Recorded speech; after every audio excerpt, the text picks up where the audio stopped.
चलें स्टार्ट करते हैं फिर। तो हमने ये काम स्टार्ट किया था, जॉइंट्स हमने पढ़े थे लास्ट क्लास के अंदर। तो कोई बताएगा कि कितने टाइप्स के जॉइंट्स होते हैं? जी जॉइंट्स 4 हैं। हाँ, कौन कौन से? इनर था, आउटर था, लेफ्ट जॉइंट था, राइट जॉइंट था। सही है, लेफ्ट साइड में था, बीच में एक में पूरा। ठीक है, 1 मिनट दिएगा, एक फाइल रह गई है यहाँ पर।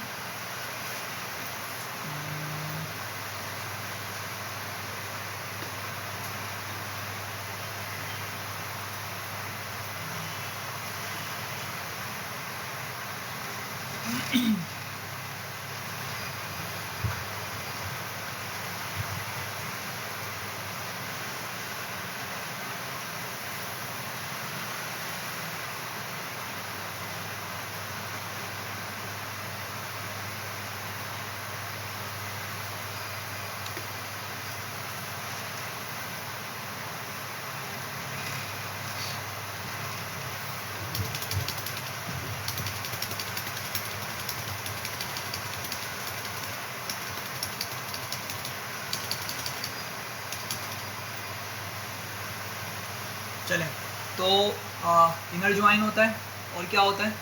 लेफ़्ट ज्वाइन होता है, राइट ज्वाइन होता है, और आउटर ज्वाइन होता है। ठीक है, एक नज़र जल्दी से इनको देख लें कि क्या क्या होते हैं।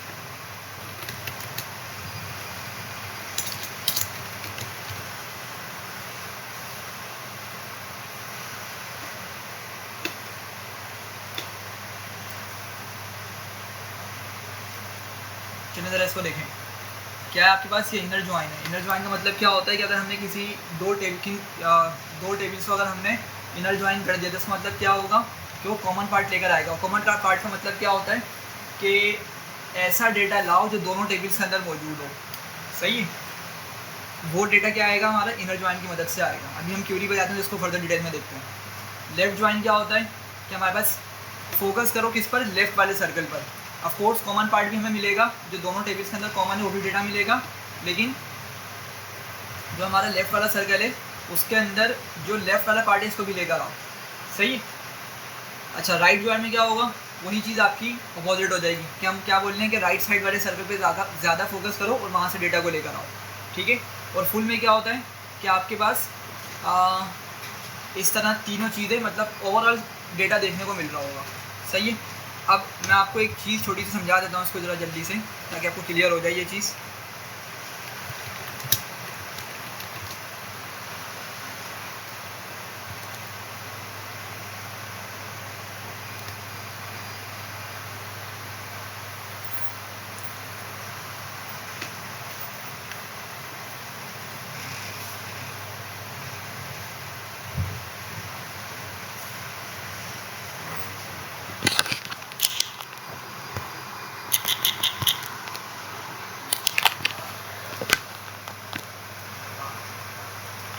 चलें यहाँ देखें, तो लेट से मेरे पास एक सेट ए है। ठीक है सेट ए है और उसके अंदर क्या क्या मौजूद है? 1 2 3 और एक नंबर है 4। ठीक है, ये सेट ए है। और बी में क्या मौजूद होगा? लेट से 3 4 5 6।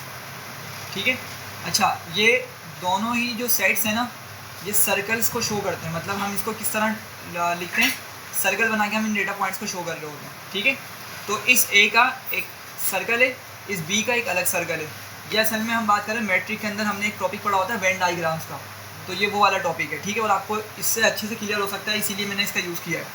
अच्छा, तो अब होगा क्या कि अब आप लोग मुझे बताएं कि अगर मैं इन दोनों सर्कल्स को या इन दोनों सेट्स को कंबाइन करना चाह रहा हूँ, तो कंबाइन करने के लिए मुझे किस तरह के सर्कल्स का यूज़ करना पड़ेगा?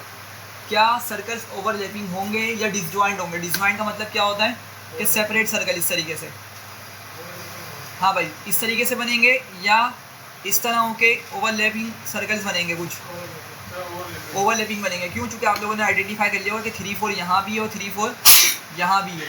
तो ये नंबर्स दोनों के अंदर, दोनों टेबल्स के अंदर या दोनों सेट्स के अंदर मौजूद हैं। तो इसीलिए ये 3 और 4 मुझे कहाँ देखने को मिलेगा, इस जगह देखने को मिलेगा, क्योंकि ये वाला पार्ट क्या है, दोनों सर्कल्स का पार्ट है। ये वाला ऐसा दोनों सर्कल्स का पार्ट है, ठीक है। अच्छा, अब सेट ए के अंदर 1 और 2 रह गया, ठीक है, और 1 और 2 मेरे पास बी में नहीं है, ठीक है। अब इमेजिन करें, बल्कि कंसिडर करें कि ये वाला सर्कल मेरा ए का है और ये वाला किसका है, बी का है। तो अब 1 और 2 को कहाँ लिखूंगा मैं, इस रिमेनिंग वाले पार्ट में या इस राइट वाले पार्ट पर, लेफ्ट वाले पे, बिल्कुल ऐसी है, लेफ्ट वाले पार्ट में इसको मैं ए में लिखूंगा, ठीक है। और यहाँ पे क्या आ जाएगा, 1 और 2 देखने को मिल जाएगा, समझ रहे हैं।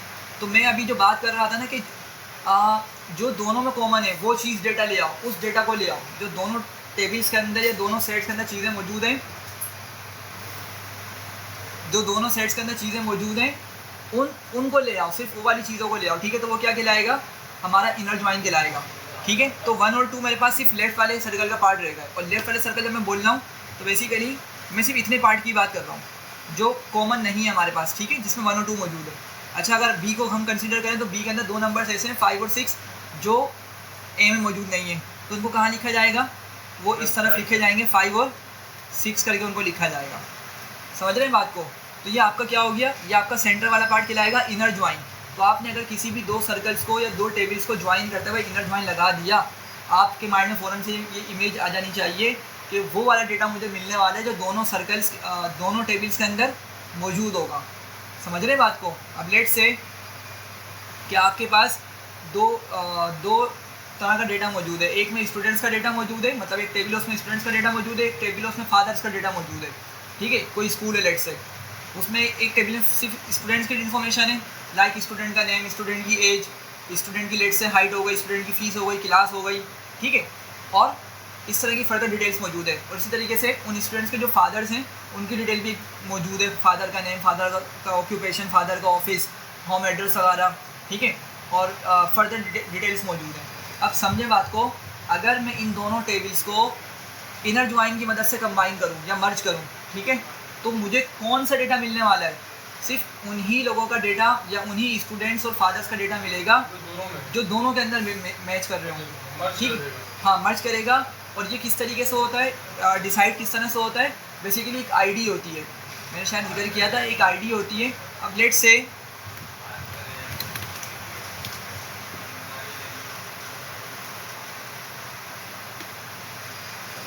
शुगर है सीधा हो गया, अभी टेढ़ा हो रहा था ना।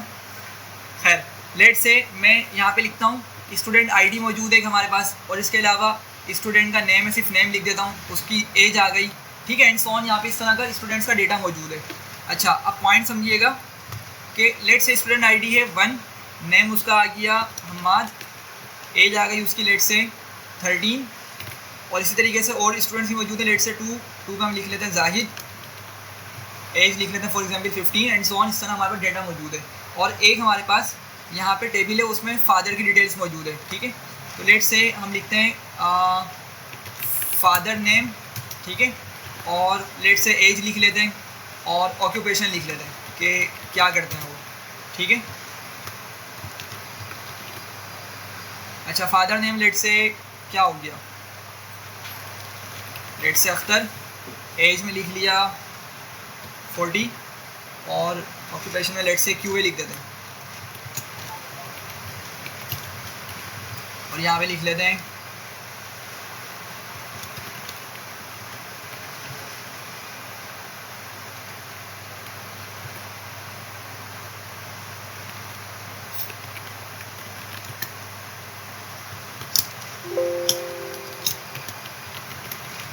चलें।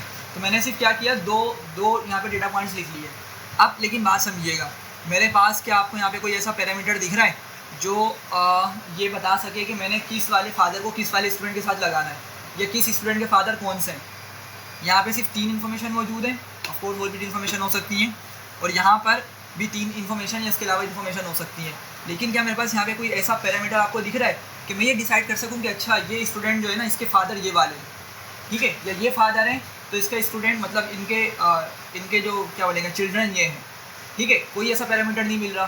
तो बेसिकली वो पैरामीटर हमारे पास आता है आईडी की फॉर्म के अंदर, ठीक है, क्यों? क्योंकि आपको मालूम है आईडी एक ऐसा पैरामीटर है, एक आईडी एक ऐसी कैरेक्टरिस्टिक है जो हर किसी के लिए यूनिक होती है। भले वो कंपनी में किसी एम्प्लॉय की आईडी हो, स्टूडेंट की आईडी हो, या किसी भी चीज़ की आईडी हमेशा यूनिक रहती है।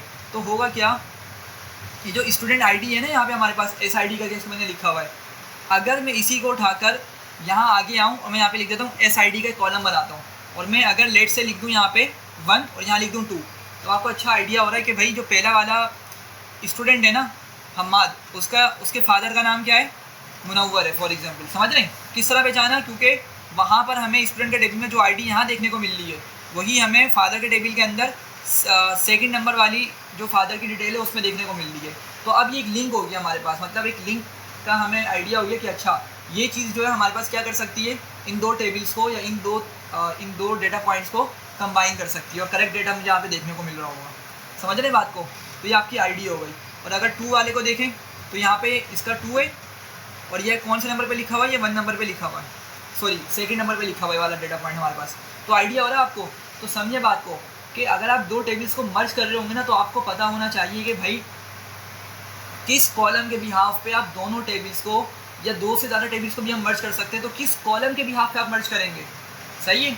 तो आपके माइंड में एक थोड़ी सी इमेज आ गई होगी कि अगर हमने किसी 2 या 2 से ज़्यादा टेबल्स को अगर मर्ज करना है या डेटा फ्रेम्स को मर्ज करना है, तो लाजमी कोई एक ऐसा कॉलम हो जो तमाम के अंदर मौजूद हो, जब भी हमारा क्या होगा, डेटा मर्ज हो सकेगा। ये बात समझ आ रही है? तो ये जो मैं बता रहा था यहाँ पे इनर ज्वाइन हमने लगाया, तो इनर ज्वाइन जब हम लगा रहे होंगे ना, इनर ज्वाइन लगाएं, लेफ्ट ज्वाइन लगाएं, राइट ज्वाइन लगाएं, इसका मतलब क्या होगा कि मतलब हम उसको कॉलम का नाम भी बता रहे होंगे कि तुम दोनों टेबल में जा कर ना क्या करो, इस कॉलम पर फोकस करो, तुम्हें ये कॉलम जो है ना दोनों टेबल में देखने को मिलेगा, और फिर क्या करो, जो तुम्हें वैल्यूज़ देखने को मिलना उसको एक साथ कंबाइन कर दो। सही है? इमेजिन कर रहे हैं इस बात को? लेट से मैं एक्सेल में आता हूँ और एक्सेल में मेरे पास 100 जो स्टूडेंट है, मेरे पास 100 जो स्टूडेंट है उसकी इन्फॉर्मेशन यहाँ मौजूद है। ठीक है, यहाँ पे उसकी इन्फॉर्मेशन मौजूद है, लेकिन उसकी आईडी है लेट से मतलब उसकी आईडी है 11 फॉर एग्जांपल। क्योंकि डेटा सीक्वेंस में हो ये कोई गारंटी नहीं होती, डेटा आपके पास हमेशा मतलब सीक्वेंस में नहीं होता। तो अब क्या होगा, लेकिन आपको यहाँ पे आईडी नंबर 11 मिल गई। ठीक है, और लेट से हम यहाँ पर आए, यहाँ पे ना एक थर्ड हम नाम लिख लेते हैं, लेट से कुछ नाम बताएं, चलिए नौमान लिख लेते हैं। ठीक है, और यहाँ पर हमने क्या किया,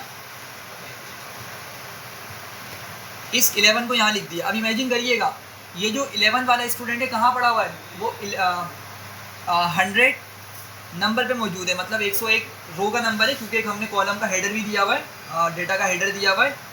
तो लेकिन बेसिकली ये कौन सा 100 स्टूडेंट है, ये इतनी नीचे मौजूद है, लेकिन इसकी फादर की डिटेल कहाँ पर है, हमें टॉप पे देखने को मिल रही है। ठीक है, थर्ड फादर की जो डिटेल है वो उस स्टूडेंट की है। तो क्या होगा, जब ये आईडी मैच करेगा ना, तो खुद ब खुद ये पूरी फर्दर डिटेल को उठाएगा फादर की और उसके आगे लगा देगा, स्टूडेंट की जो इन्फॉर्मेशन है ना उसके आगे खुद से कंबाइन कर देगा, उसको मर्ज कर देगा। समझ पा रहे हैं बात को? हाँ भाई जल्दी से बताएं, चीज़ क्लियर हो रही है? तो ये चीज़ क्या होती है हमारी, ये इनर ज्वाइन कहलाती है। ठीक है, तो इनर ज्वाइन में क्या होगा, अगर आपने किसी टेबल को कंबाइन करने के लिए इनर ज्वाइन लगा दिया, इसका मतलब क्या है कि दोनों टेबल्स के अंदर से वो डेटा लाओ जो दोनों टेबल के अंदर मौजूद है। ठीक है, अब ऐसा भी हो सकता है हमारे पास कि लेट से यहाँ पर ना, लेट से मैं इधर स्टूडेंट के टेबल में आता हूँ और यहाँ पर आने के बाद मुझे पता चला कि भाई हम्माद की ना आईडी मौजूद ही नहीं है। हो सकता है कि डेटा मिस हो गया और डिलीट हो गया, कुछ इस तरह का मतलब इंसिडेंट हुआ, यहाँ से हम्माद की आईडी क्या हो गई, मिस हो गई। सही है, लेकिन फादर के आगे वो 1 अभी भी लगा हुआ है, फादर के आगे से हमने नहीं हटाया। ठीक है, अब इमेजिन करें ए जो है ना मेरा, ए ये मैं अलग सर्कल्स बनाता हूँ, एक सर्कल दूसरा सर्कल। ठीक है, यहाँ पे मैं एस लिख देता हूँ, ये स्टूडेंट का डेटा है और ये क्या, फादर का टेबल है। तो हमें यहाँ पे कुछ डेटा पॉइंट्स देखने को मिल रहे होंगे, और ये डेटा पॉइंट्स कौन से हैं, मतलब ये वो वाली आईडीज़ की मदद से हमें डेटा पॉइंट्स मिले होंगे जो दोनों टेबल के अंदर मिली हुई है। स्टूडेंट के टेबल में भी वो स्टूडेंट आईडी मौजूद है, फादर के टेबल के अंदर भी वो स्टूडेंट आईडी मौजूद है। तो अगर हम उस पर इनर ज्वाइन लगाएंगे तो वो सारा डेटा मुझे मिल जाएगा जो दोनों टेबल्स के अंदर स्टूडेंट आईडी के साथ मौजूद होगा। ठीक है, यहाँ तक क्लियर हो रही है बात? अब हमारे वाले केस में समझा, मैंने क्या किया, एक स्टूडेंट आईडी को हटा दिया। ठीक है, स्टूडेंट आईडी को मैंने हटा दिया, सही। और लेकिन ये स्टूडेंट आईडी कहाँ मौजूद है, मेरे पास फादर वाले टेबल में अभी भी मौजूद है। इमेजिन कर रहे हैं इस बात को, ये फादर वाले टेबल में अभी भी मौजूद है 1 वाली।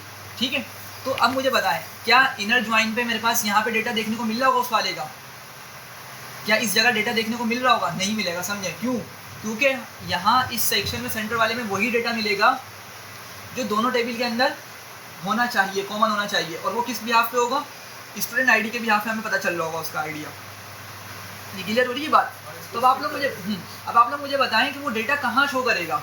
वो जो मतलब देखें, फादर का डेटा तो मौजूद है ना भाई, फादर के पास तो आईडी मौजूद है 1 वाली, ठीक है। अब स्टूडेंट के पास वो आईडी मौजूद नहीं है, तो अब आप मुझे बताएं कि लेट्स मैं फादर के टेबल में आता हूँ, तो फादर के टेबल के अंदर क्या वो उस फादर की डिटेल जिसमें आईडी डली हुई है, लेकिन उस स्टूडेंट मतलब उनके जो बेटे हैं जो भी हैं, उसकी आईडी वहाँ पे देखने को नहीं मिल रही, ठीक है। तो वो कहाँ पे डेटा शो होगा? मतलब इस फादर का डेटा किधर शो होगा, मैं ये बोलना चाह रहा हूँ। राइट पे शो होगा ना, एग्जैक्टली, समझ रहे हैं? क्यों? क्योंकि भाई फादर की डिटेल है, फादर की डिटेल को स्टूडेंट के टेबल में थोड़ी आएगी। ये बात क्लियर हो रही है मैं क्या बोल रहा हूँ? तो क्या होगा, फादर की डिटेल तो प्रॉपर हमें यहाँ पे देखने को मिल जाएगी, सही है। लेकिन यहाँ पे क्या होगा, क्योंकि ये वाली जो फादर के पास आईडी मौजूद है SID कॉलम के अंदर, वो स्टूडेंट टेबल के अंदर नहीं देखने को मिली, तो इसलिए राइट पे शो करेगा, सही है। और अगर इसका अपोजिट केस होता कि स्टूडेंट के पास आईडी मौजूद है, अब इसको लेट से मैं यहाँ पे लिख देता हूँ वापसी, ये आईडी यहाँ पर आ गई और यहाँ से अदर आईडी यहाँ से मतलब चली गई, तो अब क्या सिनेरियो है? अब मेरे पास स्टूडेंट टेबल के अंदर तो स्टूडेंट की आईडी मौजूद है, लेकिन वो आईडी फादर के टेबल में मिसिंग है, तो क्या करेगा? स्टूडेंट का डेटा उठा के कहाँ ले आएगा? इधर ले आएगा, स्टूडेंट वाली जगह पे ले आएगा। बिल्कुल, लेकिन इस स्टूडेंट के अंदर वो आईडी मौजूद है टेबल के अंदर, तो क्या करेगा? उस डेटा को उठा के यहाँ ला देगा, और जो फादर वाली डिटेल होगी ना उस टाइम पे उसको नल दिखा देगा, नल। अभी हम इसको देखते हैं किस तरीके से होगा। तो मेरी बात समझ आ रही है आपको? ये आपका लेफ्ट ज्वाइन क्या होगा? लेफ्ट ज्वाइन आपके पास यहाँ पे मौजूद है, तो अगर आपको ये बोला जाए ना कि भाई मुझे सारे स्टूडेंट्स की डिटेल ला दो, ठीक है। अब आपसे लेट से आपको मतलब किसी मैनेजर ने कमांड दे दी और बोल दिया कि भाई मुझे ना सारी स्टूडेंट्स की इन्फॉर्मेशन चाहिए। अब आप ये पूछ सकते हैं कि सारे स्टूडेंट्स की इन्फॉर्मेशन चाहिए या सिर्फ उन स्टूडेंट्स की इन्फॉर्मेशन चाहिए जिनके फादर का डेटा प्रॉपर मौजूद है हमारे पास? मेरी बात समझ रहे मैं क्या बोल रहा हूँ? अगर आपने उनसे क्वेश्चन पूछा तो आपके माइंड में चल रहा है यार मुझे यहाँ पे इनर ज्वाइन लगाना पड़ेगा, लेफ्ट ज्वाइन, आप ये आईडी लेना चाह रहे हैं। अब आपको कॉन्सेप्ट तो पता चल गया, लेकिन आप कंफर्म करेंगे ना मुझे क्या करना है। लेकिन आपको सामने से पता चला कि नहीं भाई मुझे सारे स्टूडेंट्स की इन्फॉर्मेशन चाहिए, भले फादर की डिटेल ना मिले, अभी छोड़ दो, तो आप क्या करेंगे? आप फ़ौरन से कौन सा ज्वाइन लगाएंगे? Left join. लेफ्ट ज्वाइन में क्या होगा? आपको पहले तो वो डेटा देखने को मिलेगा जो दोनों टेबल्स के अंदर कॉमन है, ये डेटा लाजमी मिलेगा, आपके सामने मौजूद है, ये देखें लेफ्ट ज्वाइन, ये देखें कॉमन वाला पार्ट मौजूद है। तो ऐसा डेटा भी आपको मिलेगा जो दोनों टेबल के अंदर मौजूद है, लेकिन आपको इस टेबल के अंदर मर्ज करने के बाद वो वाले स्टूडेंट का डेटा भी देखने को मिलेगा कि जहाँ पर स्टूडेंट आईडी तो मौजूद है लेकिन उनकी फादर के अंदर वो वाली आईडी मिसिंग है। समझ रहे हैं बात को? बिल्कुल लेफ्ट ज्वाइन लगाएंगे। मेरी बात समझ पा रहे हैं? तो अभी डिपेंड करता है क्यूरी टू क्यूरी पे कि हमने कब लेफ्ट ज्वाइन लगाना है, कब इनर लगाना है, कब राइट लगाना है। तो आपको थोड़ा सा इस एग्जाम्पल से आइडिया हो रहा होगा कि हम ये बिजनेस सिनेरियो को देखकर ही इसका आइडिया कर पा रहे होंगे। और अगर लेट से रिक्वायरमेंट ये होती कि मुझे तमाम फादर की इन्फॉर्मेशन निकालनी है, ठीक है, स्टूडेंट से भी ज़्यादा कोई गर्ज नहीं है, हो सकता है कोई पेरेंट मीटिंग हो रही हो, सही है, तो जाहिर सी बात है फादर की डिटेल मौजूद है तो मतलब स्टूडेंट उसका होगा लाजमी, मतलब उसका बच्चा लाजमी स्कूल में पढ़ता होगा। तो अभी स्टूडेंट से कोई हमें गर्ज नहीं है, लेकिन क्या पॉइंट है कि फादर की इन्फॉर्मेशन निकाल के लाओ ताकि हम सबको एटलीस्ट मैसेज कर दें। हाँ, तो अब आप क्या करेंगे? राइट ज्वाइन लगाएंगे। समझ रहे हैं बात को? ताकि आपके पास वो वाले फादर्स की डिटेल भी आ जाए जो दोनों कॉलम्स के अंदर मौजूद है, दोनों टेबल्स के अंदर मौजूद है, और वो वाले फादर की डिटेल्स भी आ जाए जो सिर्फ राइट पर मौजूद है। इमेजिन कर रहे हैं इस बात को? चलें, और अगर हमने इसको समझे ज़रा जल्दी से, अगर हमने ये फुल ज्वाइन लगा दिया, फुल ज्वाइन में क्या हो रहा है यार, हम बोल रहे हैं सब कुछ ले आओ, स्टूडेंट्स भी उठा के ले आओ, भले वो वाले स्टूडेंट्स मिलें जिसमें स्टूडेंट आईडी मौजूद है लेफ्ट ज्वाइन के अंदर। ये बात की थी ना हमने, लेफ्ट ज्वाइन के अंदर स्टूडेंट आईडी इस वाले हिस्से के अंदर मिलेगी हमें, लेकिन वो वाली आईडी फादर के अंदर मिसिंग है, ठीक है, तो छोड़ दो, मसला नहीं है, लेकिन उन स्टूडेंट्स को ले आओ, फिर कॉमन वाले को भी ले आओ, और फिर ऐसे फादर्स की डिटेल ले आओ एंड में जहाँ पर स्टूडेंट आईडी मौजूद है लेकिन वो स्टूडेंट आईडी स्टूडेंट के टेबल के अंदर मौजूद नहीं है, ठीक है। तो बाकी क्या होगा? बाकी जगह में नल देखने को मिल रहा होगा। किस तरह नल देखने को मिल रहा होगा अभी हम इसको डिस्कस करते हैं। यहाँ तक बात क्लियर है? चलें, हमने इसको लास्ट क्लास में बहुत डिटेल में डिस्कस किया था इस वाली बात को, ठीक। अभी हम आगे बढ़ते हैं, और ये हमने काम किया था find month by month revenue. हाँ भाई हरमैन, ये काम किया था हमने find month by month revenue वाला। हाँ, पहले फिर हमने मार्च का निकाला, पहले साथ में निकाला था, फिर इनका अलग अलग सेपरेट निकाला। अच्छा, दोनों का रेवेन्यू फिर एंड में 10 भी किया था सही करने के लिए। चलिए मैं आप लोगों को समझा देता हूँ, ठीक है। मैं आपको समझा देता हूँ कि क्या क्यूरी लिखी हुई है। देखिए पहला क्वेश्चन क्या है मेरे पास कि कहाँ गई क्यूरी,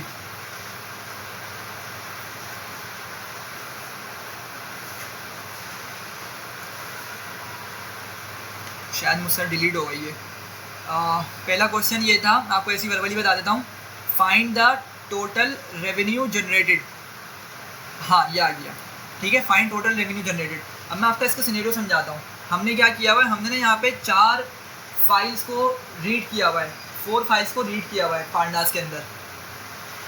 पहली फाइल है स्टूडेंट्स की, दूसरी फाइल है कोर्सेज की, तीसरी फाइल है मार्च की, चौथी फाइल है अप्रैल की, ठीक है। एक मरतबा इसका ओवरव्यू दे के फिर मैं आगे बढ़ता हूँ। अब देखें यहाँ पर मैंने सबसे पहले मार्च की आपको फाइल का डेटा दिखाया। तो मार्च के अंदर डेटा देखें किस तरह का मौजूद है, स्टूडेंट आईडी और कोर्स आईडी का डेटा हमें यहाँ पे देखने को मिल रहा है। मतलब अब ये एक इंस्टीट्यूट का सिनेरियो मौजूद है, इंस्टीट्यूट का सिनेरियो है ये। इंस्टीट्यूट के अंदर हुआ क्या कि कुछ स्टूडेंट्स मार्च के महीने में गए इस इंस्टीट्यूट पर और उन्होंने कुछ कोर्सेज के अंदर इन्वॉल्वमेंट करवाई, ठीक है। तो क्या हुआ, यहाँ पे स्टूडेंट का नाम देने के बजाय स्टूडेंट की आईडी नोट कर ली। ऐसा होता है ना कोचिंग के अंदर, जब हम जाते हैं इंस्टीट्यूट में जाते हैं तो हमें आईडी मिलती है, क्योंकि हमारे जैसे नाम औरों के भी हो सकते हैं। तो अगर उस पर हम डिसीजन लेंगे तो गलत एक तरीके से इनसाइट्स निकल रही होंगी। तो इसलिए उसने क्या किया, यहाँ पे सिर्फ स्टूडेंट की आईडी रखी और कोर्स आईडी के अंदर बताया कि यार उस स्टूडेंट ने जिसकी आईडी 23 है उसने कोर्स 1 के अंदर इन्वॉल्वमेंट करवाई, सही है, रजिस्ट्रेशन कर ली। यहाँ तक बात क्लियर है। तो मार्च के अंदर हमें ये वो वाले स्टूडेंट्स का डेटा मिल रहा है जिन्होंने मार्च के मंथ में आकर उस इंस्टीट्यूट पर अपनी रजिस्ट्रेशन करवाई। क्लियर है, आगे बढ़ते हैं।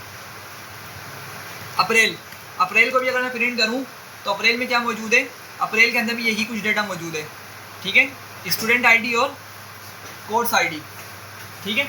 अच्छा, स्टूडेंट आईडी अगेन वही है, स्टूडेंट की आईडी, और कोर्स आईडी में क्या है बेसिकली कि ये वो स्टूडेंट्स हैं जिन्होंने अप्रैल के महीने के अंदर रजिस्ट्रेशन करवाई, ठीक। आगे बढ़ते हैं। स्टूडेंट्स का एक टेबल मौजूद है और स्टूडेंट्स के टेबल के अंदर हमारे पास स्टूडेंट की डिटेल मौजूद है।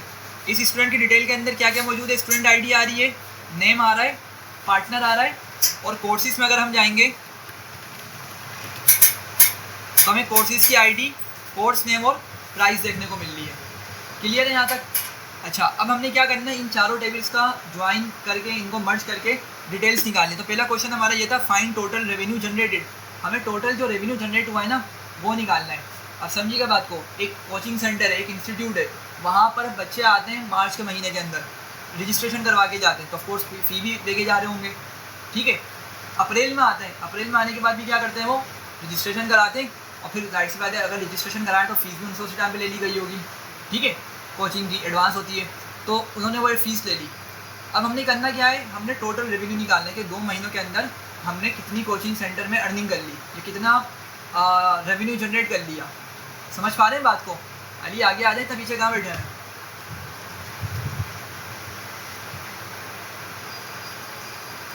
ठीक है भाई यहाँ तक।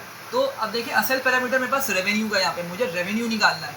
रेवेन्यू क्या, बेसिकली प्राइस, अमाउंट की अगर मेरे पास कोई कॉलम होगा अमाउंट का, प्राइस का, तो जब भी तो मैं रेवेन्यू निकाल सकूँगा। अब ज़रा आप देखें जल्दी कि कोर्सेज़ के अंदर मेरे पास प्राइस का कॉलम मौजूद है और सिर्फ ये कोर्सेज़ के अंदर मौजूद है। अगर मैं आपको स्टूडेंट की डिटेल दिखाऊँ, देखें स्टूडेंट्स का डेटा मौजूद है, क्या आ रहा है उसके अंदर, स्टूडेंट आईडी, नेम और पार्टनर देखने को मिल रहा है, सही है। यहाँ पे तो प्राइस का जिक्र ही नहीं हो रहा। सिमिलरली अगर मैं आपको मार्च या अप्रैल में ले जाऊँ तो क्या मौजूद है, स्टूडेंट आईडी और सिर्फ कोर्स आईडी मौजूद है, तो प्राइस यहाँ पे भी मौजूद नहीं है। तो प्राइस कहाँ पर है, मेरे पास कोर्स आईडी के अंदर, कोर्सेज के वेरिएबल में मौजूद है। यहाँ तक बात क्लियर हो रही है? अच्छा, और एक और बात, मार्च और अप्रैल के अंदर क्या है, टोटल हमें स्टूडेंट्स देखने को मिल रहे हैं कि भाई इन स्टूडेंट्स ने मार्च में रजिस्ट्रेशन करी और इन लोगों ने अप्रैल में रजिस्ट्रेशन करी। तो मैं अगर इन दोनों को मर्ज कर दूँ या इन दोनों को अगर मैं कॉन्केट कर लूँ तो क्या होगा, इनको कॉन्केट करने पे हमें ये आइडिया हो जाएगा।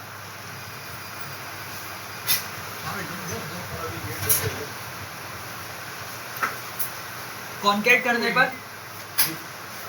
करने पर हमें ये दोनों टेबल्स वर्टिकली मर्ज होकर मिल जाएंगे, सही है।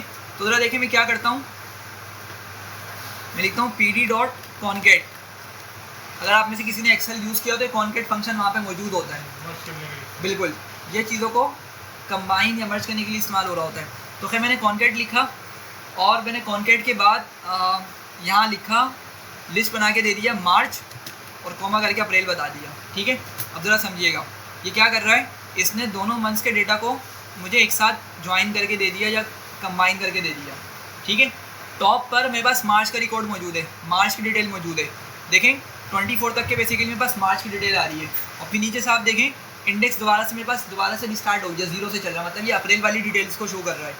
ठीक है, तो अब मैं क्या करूँगा, मैंने असल में इनको कॉन्केट करना है। कॉन्केट क्यों कर रहा हूँ, मैंने निकालना टोटल रेवेन्यू जनरेटेड और मेरे पास ये 2 मंथ्स का डेटा मौजूद है। तो मैं अगर दोनों मंथ्स की टोटल रजिस्ट्रेशन मिला लूँ और फिर मैं देखूँ कि इन टोटल रजिस्ट्रेशन से मेरे पास कितनी अमाउंट बनी, तो उस पर सम लगाऊंगा मैं उस कॉलम के ऊपर और मुझे टोटल रेवेन्यू पता चल जाएगा। सही है, तो इसीलिए मैंने इनको कॉन्केट किया। लेकिन मैं काम यहाँ पे करने वाला हूँ, मैं काम ये करूँगा कि इनके जो इंडेक्स आ रहे हैं ना, देखें ज़रा, ये इंडेक्स कॉलम है। ठीक है, मतलब ये इंडिसेस हैं एक्चुअल वाले, लेकिन यहाँ पे डिसकंटिन्यूटी है, ये 24 तक के जाते हैं फिर दोबारा से 0 से स्टार्ट हो जाते हैं। ठीक है, ये सही नहीं है, हमें इसको पूरा कंटिन्यूस चलाना है। तो यहाँ पर ना एक तरीका होता है हमारे पास, अगर मैं इसको जाके लिखता हूँ डॉट रीसेट इंडेक्स, एक मेथड है बेसिकली, इसको एग्जीक्यूट करते हैं और ज़रा देखें क्या हुआ। मेरे पास यहाँ पर इंडेक्स का एक अलग से कॉलम बन गया और ज़रा आप इसको देखिएगा, अगर मैं ओरिजिनल इंडेक्स पे जाऊँ तो 24 के बाद 25 अब कंटिन्यूस चल रहा है मेरे पास, 25, 26 और कहाँ तक के जाएगा, 52 तक के जा रहा है। और जो पहले उसका बिहेवियर था इंडेक्स कॉलम का, वो मुझे एक अलग से कॉलम बना के उसने दे दिया। समझ रहे बात को। तो खैर हम एक काम करते हैं, हम इतनी चीज़ को उठा के दोबारा से सेव कर लेते। लेट्स में लिख देता हूँ,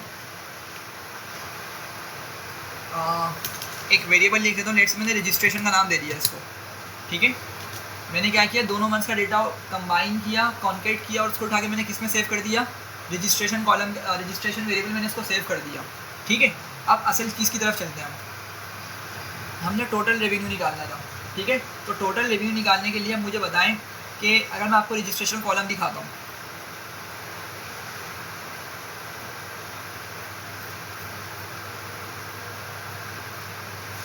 हाँ अब ज़रा देखिएगा, मैं अगर आपको रजिस्ट्रेशन में कॉलम दिखाऊँ, वेरिएबल दिखाऊँ, तो इसमें ये डिटेल्स मौजूद हैं। क्या क्या डिटेल्स मौजूद हैं कि उसके अंदर स्टूडेंट आईडी आ रही है और कोर्स आईडी आ रही है। ठीक है, अब समझिएगा बात को, मैं अगर इस रजिस्ट्रेशन वाले टेबल को, मेरे रजिस्ट्रेशन का टेबल है, अगर मैं इस रजिस्ट्रेशन के टेबल को या डेटा फ्रेम में हम इसको बोल सकते हैं, इसको अगर मैं मर्ज कर दूं कोर्सेज़ के साथ, अगर मैं मर्ज कर दूं तो मुझे प्राइसेस मिल जाएंगी। और प्राइस ही असल चीज़ है मेरी रेवेन्यू निकालने के लिए। ठीक है, और प्राइस सिर्फ मौजूद है कोर्स के कॉलम के अंदर, कोर्स वाले टेबल के अंदर, सॉरी। तो देखिए मैं क्या करूँगा, सबसे पहले तो मैं डिसाइड करूँगा कि मेरा ये टेबल कोर्सेज वाले टेबल के साथ मर्ज हो भी सकता है या नहीं। और इसको हम किस तरह से डिसाइड करेंगे, चीज़ें कॉमन, हाँ एक कॉमन फीचर होना चाहिए दोनों के अंदर। ठीक है, अब यहाँ पे देखें स्टूडेंट आईडी का एक कॉलम मौजूद है और कोर्स आईडी का एक कॉलम मौजूद है। अगर मैं आपको कोर्सेज का दिखाऊँ टेबल, तो कोर्सेज के अंदर ज़रा आप देखें, और यहाँ पर मेरे पास कोर्स आईडी मुझे देखने को मिल रहा है। ठीक है, तो कोर्स आईडी दोनों के पास मौजूद है, तो मतलब मैं इन दोनों टेबल्स को बिल्कुल मर्ज कर सकता हूँ। किसके भी हाफ पर, कोर्स आईडी के भी हाफ पर। ठीक है, और मैं कौन सा ज्वाइन लगाऊंगा, मैं इनर ज्वाइन लगाऊंगा।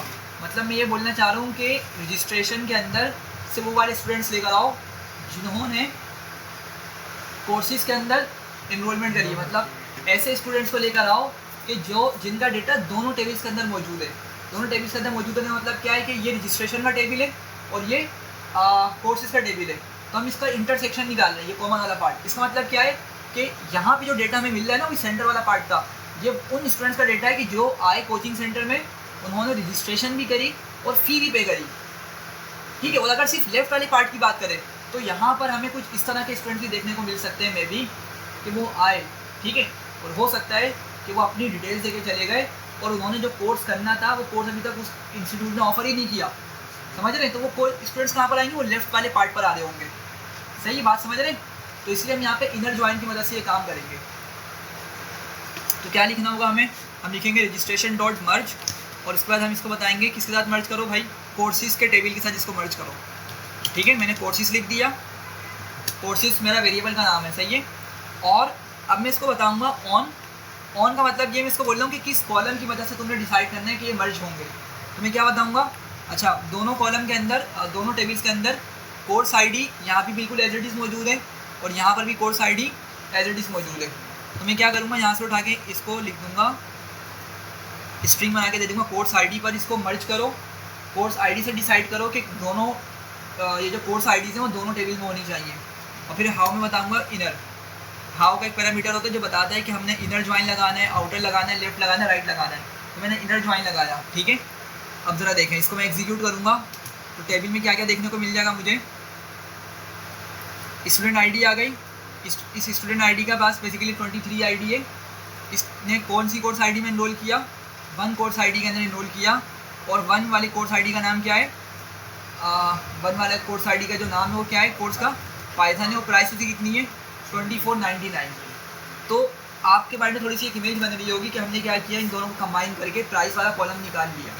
ठीक है, अब आप लोग मुझे बताएं, आप लोगों से क्वेश्चन है, अगर मैं डायरेक्ट कोर्सेज के अंदर ही प्राइस वाले कॉलम को निकाल कर सम कर देता, तो क्या ये तरीका सही होता, गलत होता? कोर्सेज में नहीं होता ना, कोर्सेज में तो सिर्फ कोर्सेज से आ जाता, क्योंकि जिन्होंने पैसे दिए, जिनकी आईडी असाइन हुई वो तो नहीं आता। बिल्कुल, जिन्होंने पैसे दिए उनका असल डेटा रजिस्ट्रेशन में मौजूद है। तो अगर मैं सिर्फ कोर्सेज वाले टेबल का प्राइस कॉलम निकाल कर सम कर देता तो फ़ायदा नहीं होता। ये तो मतलब ये एक तरीके से आइडिया लगा रहा हूँ कि मेरे पास कोचिंग के अंदर अभी मतलब टोटल कितनी अमाउंट के कोर्सेज मैं ऑफ़र कर रहा हूँ, बस ये आइडिया हो रहा है, लेकिन उनसे रेवेन्यू कितना बन रहा है हमें ये बिल्कुल आइडिया नहीं हो रहा।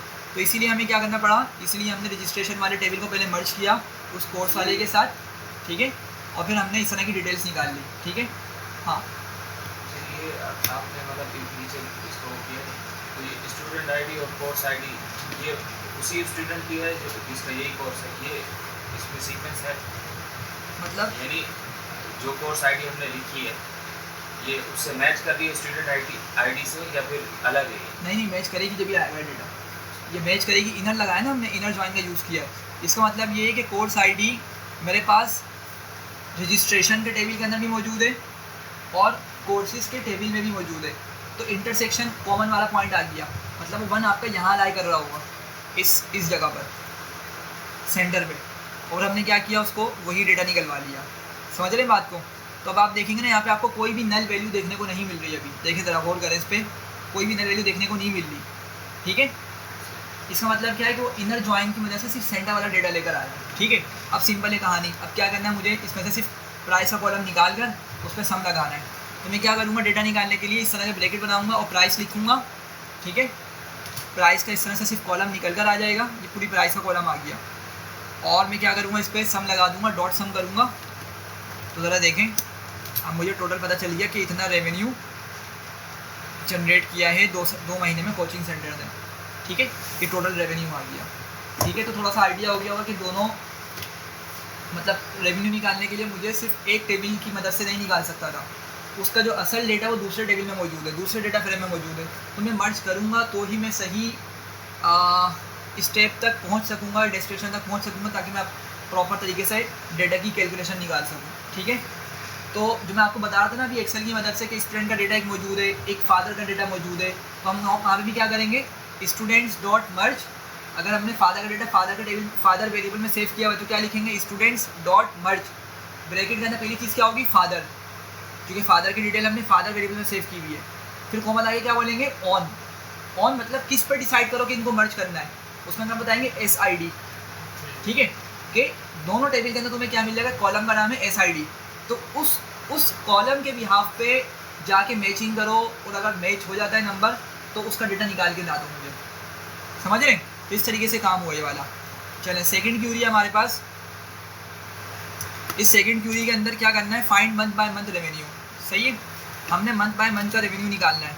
अब देखें, ये तो 2 महीने के मैंने क्या किया, 2 महीने को मैंने मर्ज किया, कंबाइन किया, कॉन्केट किया, और मैंने एक साथ डेटा निकाल लिया। लेकिन अब बोलने अगर मुझे देखना हो कि मार्च में कितना मैंने मतलब अर्निंग करी और अप्रैल में कितनी करी, तो अब इसको किस तरीके से करेंगे, ठीक है, हमें ये वाली चीज़ कैलकुलेट करनी है। तो देखिए इसके वजह से डिफरेंट तरीके हो सकते हैं, लेकिन मैं डायरेक्ट टाइम कम है तो डायरेक्ट हम उसी पर चलते जो हमने फाइनली करना है। तो मैं क्या करूँगा, मैं अगेन एक कॉन्सेप्ट आप लोगों ने पढ़ा हुआ है ग्रुप बाय, ऐसे ही ग्रुप बाय का कॉन्सेप्ट पढ़ा है ना हमने, तो हम यहाँ पे ग्रुप बाय की मदद से डेटा निकालेंगे, ठीक है। अब आप लोग इमेजिन करें, अभी जो मेरे पास रजिस्ट्रेशन का डेटा मौजूद है ना, उसमें डेटा तो दोनों मंथ्स का मौजूद है, लेकिन मसला क्या है, स्टूडेंट आईडी और कोर्स आईडी मौजूद है। अच्छा, ये इंडेक्स का कॉलम मेरे लिए अभी किसी काम का नहीं है, तो इसको फिलहाल इग्नोर करें, फिलहाल के लिए नहीं काम का।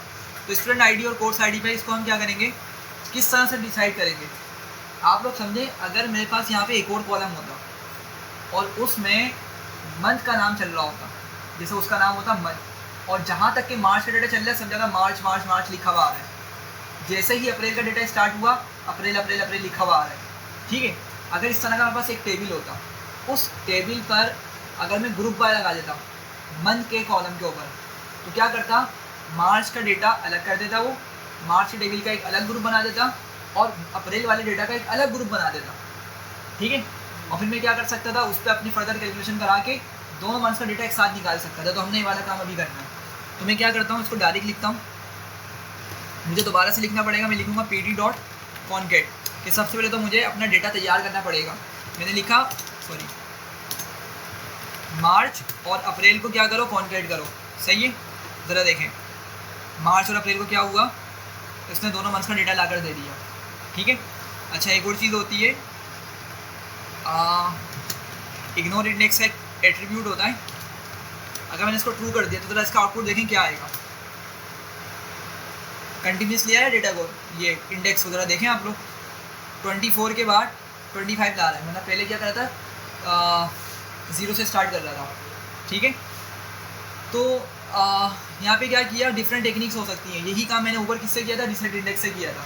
रिसेट इंडेक्स में भी मेरे पास इन इंडिसेस को कंटिन्यूस बना दिया था, मतलब जो एक दोबारा से रिस्टार्ट वाला प्रोसेस था उसको ख़त्म कर दिया था, लेकिन उसने एक न्यू कॉलम बना के दे दिया था इंडेक्स नाम का, ठीक है। तो खैर मैंने यहाँ पे इग्नोर इंडेक्स का यूज़ किया। अब मैं इसको बोलता हूँ कि क्या करो,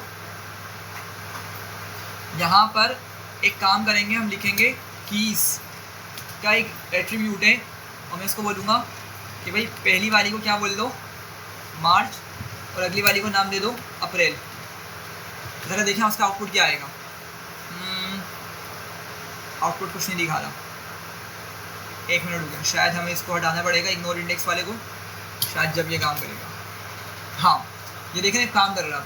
अब असल में ये जो मैंने कीज़ पास करी है ना, ये एक तरह का मैंने मल्टी इंडेक्स डेटा फ्रेम बनाया है। मल्टी इंडेक्स का मतलब है एक से ज़्यादा उसमें हमें इंडेक्स देखने को मिल रहे होंगे, और वो कौन कौन से आपके सामने मौजूद है। एक तो आपके मंथ का नाम आ गया, और दूसरा क्या आ गया, ये आपके नंबर्स चल रहे हैं, ठीक है। तो 24 पे जाके मेरा मार्च का महीना ख़त्म हो गया, मतलब मार्च का महीना ख़त्म नहीं हुआ, मतलब 24 टोटल रजिस्ट्रेशन है, बल्कि सॉरी 25 होंगी ना, क्योंकि 0 से 24 आ रहा है, मतलब 25 टोटल रजिस्ट्रेशन हुई है मार्च के महीने के अंदर।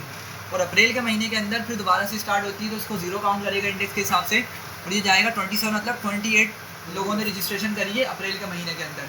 तो अगर मैं दोबारा से इस पर आके वो रिसेट इंडेक्स चला दूँ, ज़रा देखें, अब यहाँ पे रिसेट इंडेक्स मेरे लिए काम का होगा, क्यों, अभी आपको आइडिया हो जाएगा। देखें, जो मैं काम करने का बोल रहा था इसने डायरेक्ट काम कर दिया।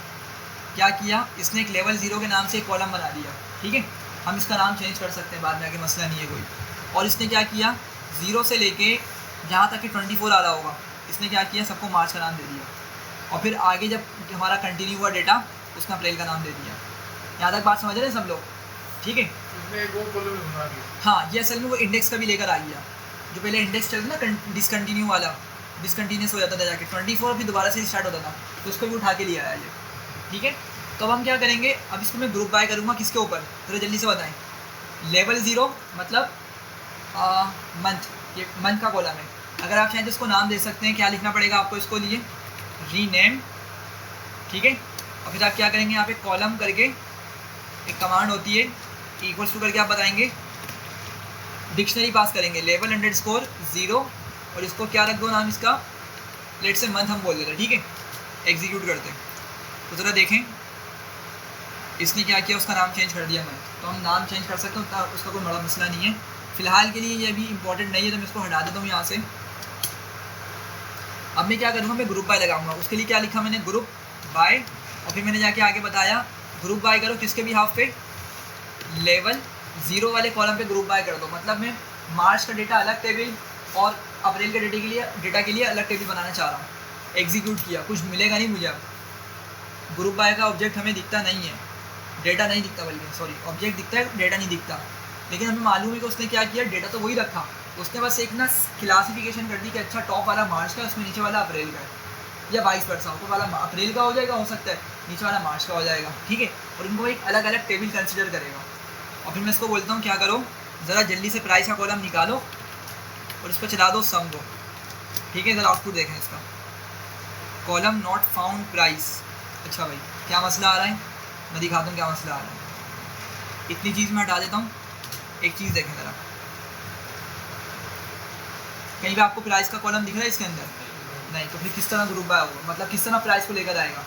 तो हमें पहले मर्ज करना पड़ेगा उसी तरह जिस तरह पहले काम किया था। तो इतना पार्ट आपका चलेगा, आपने इतना पार्ट पीछे लिखा हुआ है, सही है। आप आगे लिखें जस्ट डॉट मर्ज, के पीछे वाली चीज़ को मर्ज करो किसके साथ, कोर्सेज के कॉलम, कोर्सेज के टेबल के साथ, ठीक है। और किस कॉलम पर मर्ज करो, ऑन करके बताएंगे इसको, क्या नाम है कोर्स, उसका कॉलम का नाम भाई कोर्स आईडी, देख रहे हैं यहाँ पे कोर्स आईडी, और मेरे कोर्सेज वाले टेबल के अंदर भी कोर्स आईडी मौजूद है। तो मैंने इसको यहाँ पे कॉलम का नाम दे दिया कोर्स आईडी, ठीक है। और हाउ में क्या बताएंगे, इनर। अच्छा, अगर हाउ में हमने कुछ नहीं बताया तो बाय डिफ़ॉल्ट भी क्या करता है, वो इनर ही उठाता है, ठीक है। तो मर्ज़ी आपकी लिखें ना लिखें। तो अब क्या हुआ देखें, हमारा टेबल थोड़ा सा बड़ा हो गया और इसमें कोर्स नेम और प्राइस आ गई। अब प्राइस आ गई ना, अब मैं क्या करूँगा, इसको पहले ग्रुप बाय करूँगा। तो मैंने यहाँ पे वही चीज़ लिख दी। अब ग्रुप बाय करो किस पर, लेवल 0 के भी हाफ पे, और इसमें से प्राइस कॉलम को निकाल के लिया और उस पर सम लगा दो। अब ज़रा आउटपुट देखें इसका, आ गया अप्रैल, अल्फ़ाबेटिकल ऑर्डर में पहले हमें दिखा रहा है अप्रैल का डेटा इतना है और मार्च में इतना रेवेन्यू जनरेट किया, सही है। तो इस तरीके से हम क्या कर सकते हैं, डेटा निकाल सकते हैं। जैसा आपके सिनेरियो में क्या हो सकता है कि भाई कंपनी ने ना आपको 3 साल का डेटा दे दिया, लेकिन अच्छा वो डेटा इस तरीके से था उसमें कॉलम सेम थे कि भाई कितने की सेल हुई, कितना रेवेन्यू जनरेट हुआ, कितने एम्प्लॉइज़ थे, इस तरह के उसमें जो कॉलम्स के नेम्स वो सेम है तीनों टेबल्स के अंदर। तो आपने क्या किया, आपने उनको मर्ज किया, ठीक है। और अच्छा, मर्ज होगा या कॉन्केट होगा, पहले आप लोग ये सोच के बताएं, मर्ज होगा या कॉन्केट होगा। हाँ भाई, हाँ भाई, मर्ज या कॉन्केट, पहले तो डिफरेंस बताना चाहिए कि मर्ज और कॉन्केट में डिफरेंस क्या है। हाँ भाई हरमैन,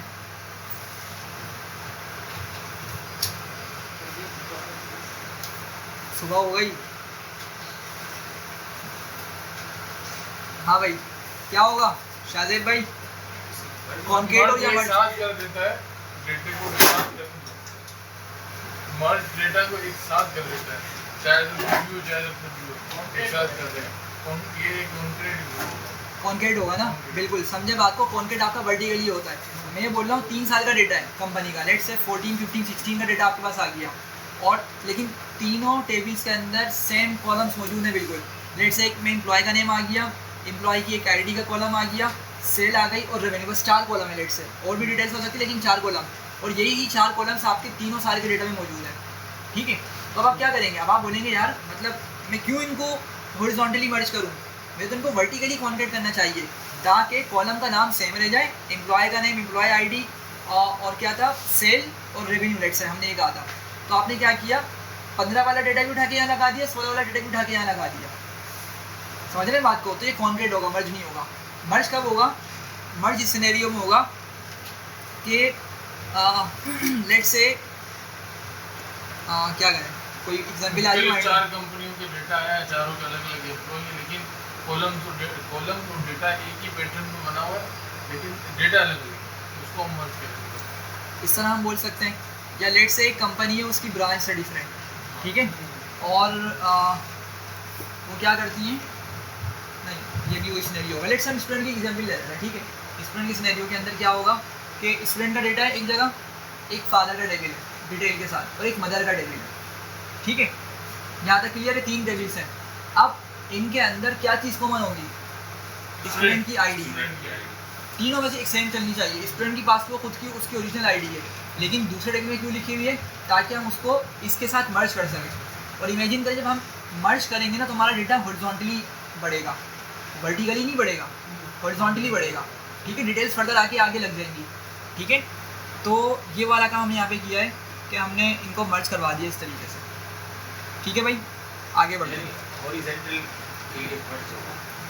हॉरिजॉन्टली देखें, कॉन्क्रीट भी आपका हॉरिजॉन्टल हो सकता है, लेकिन कॉन्क्रीट का कॉन्सेप्ट समझे हम। कॉन्क्रीट का यूज़ कब करेंगे, जब आपके पास कॉलम के नेम सेम हो और आपने डिफरेंट टेबल्स के अंदर ना डेटा उठा के ला डिफरेंट टेबल से डेटा उठा के लाना है और चाह रहे हैं आपके वो सारा डेटा उठ के भी इसी टेबल में आ जाए। अब लेट्स है ना, आप स्कूल में पढ़ाते हैं, ठीक है, आपके पास एक डेटा आया, जो भी आपकी स्कूल की डिटेल्स हैं, आपके पास सारी डेटा आ गया, भाई इतने इतने स्टूडेंट्स हैं और ये जो उनकी फ़ीस है, फर्दर डिटेल आ गई। लेट्स से कि एक और कैंपस है आपके स्कूल का, अब वहाँ पर भी सेम डेटा नोट किया जा रहा होगा स्टूडेंट्स का, डिफरेंट डेटा तो होगा नहीं। ठीक है, अब आपके पास वो दोनों फाइल्स आ गई हैं। अब आप मुझे बताएं कि आप क्या करेंगे। आप बोलेंगे दोनों के टेबल्स के अंदर कॉलम तो सेम है, कॉलम के नेम तो सेम है, ठीक है, तो क्या ही अच्छा हो कि मैं सेकेंड वाले टेबल के डेटा को उठाऊँ, कॉलम के नेम को छोड़ दूँ, क्योंकि कॉलम का नेम तो वही एग्जैक्टली इस टेबल में ही मौजूद है। आपने पूरे डेटा को कॉपी किया, कॉलम नेम छोड़ के, उठा के आपने पहले वाले टेबल के बिल्कुल बॉटम पर आ गए, ठीक है, और आपने आके पेस्ट कर दिया। ठीक है, तो आप क्या कर रहे हैं, ये कॉन्क्रीट कर रहे हैं। कॉन्क्रीट हॉरिजॉन्टली भी हो सकते हैं, लेकिन हॉरिजॉन्टली का कॉन्सेप्ट बनता नहीं है, वो गलत कॉन्सेप्ट बनेगा। ठीक है, तो कॉन्क्रीट हमने कर दिया ताकि हमारा डेटा सारा का सारा एक जैसा एक ही जगह पर आ जाए। लेकिन अगर टेबल्स आपके डिफरेंट है और उनमें डेटा भी डिफरेंट मौजूद है, ठीक है, कॉलम के नेम्स उसमें डिफरेंट मौजूद है, लेकिन अगर एक कॉलम कोई सेम है, कॉमन फीचर है उसके अंदर, तो फिर आप मर्ज करेंगे जो हम पढ़ रहे हैं। अच्छा, अब क्या करना है, हमने रजिस्ट्रेशन टेबल को हमने शो करना है। मतलब सिंपल ये कहना चाह रहे हैं कि भाई पहले स्टूडेंट का नेम आ जाए, फिर क्या आ जाए, कोर्सेज का नेम आ जाए, और फिर क्या आ जाए, प्राइस आ जाए।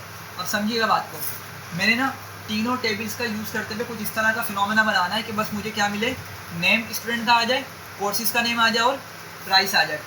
अब ज़रा समझें, स्टूडेंट का नेम मेरे पास कहाँ मौजूद है भाई, स्टूडेंट्स के टेबल के अंदर। ज़रा देखें, दिख रहे हैं आपको नेम्स, स्टूडेंट का नेम्स स्टूडेंट के टेबल के अंदर मौजूद है। अच्छा, कोर्सेज मतलब कोर्स का नेम है बेसिकली ये। तो अगर मैं यहाँ पर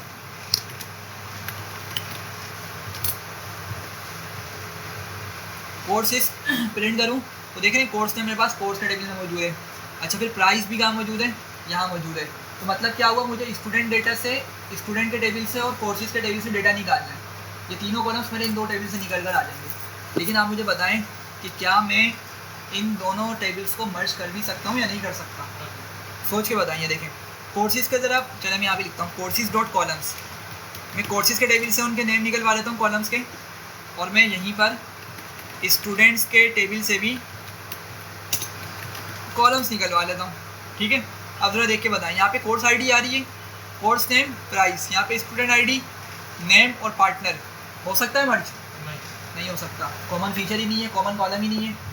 अब तो बड़ा मसला हो गया। ठीक है, कोई मसला नहीं है। अब हम क्या करेंगे, थर्ड टेबल की हेल्प ले लेंगे।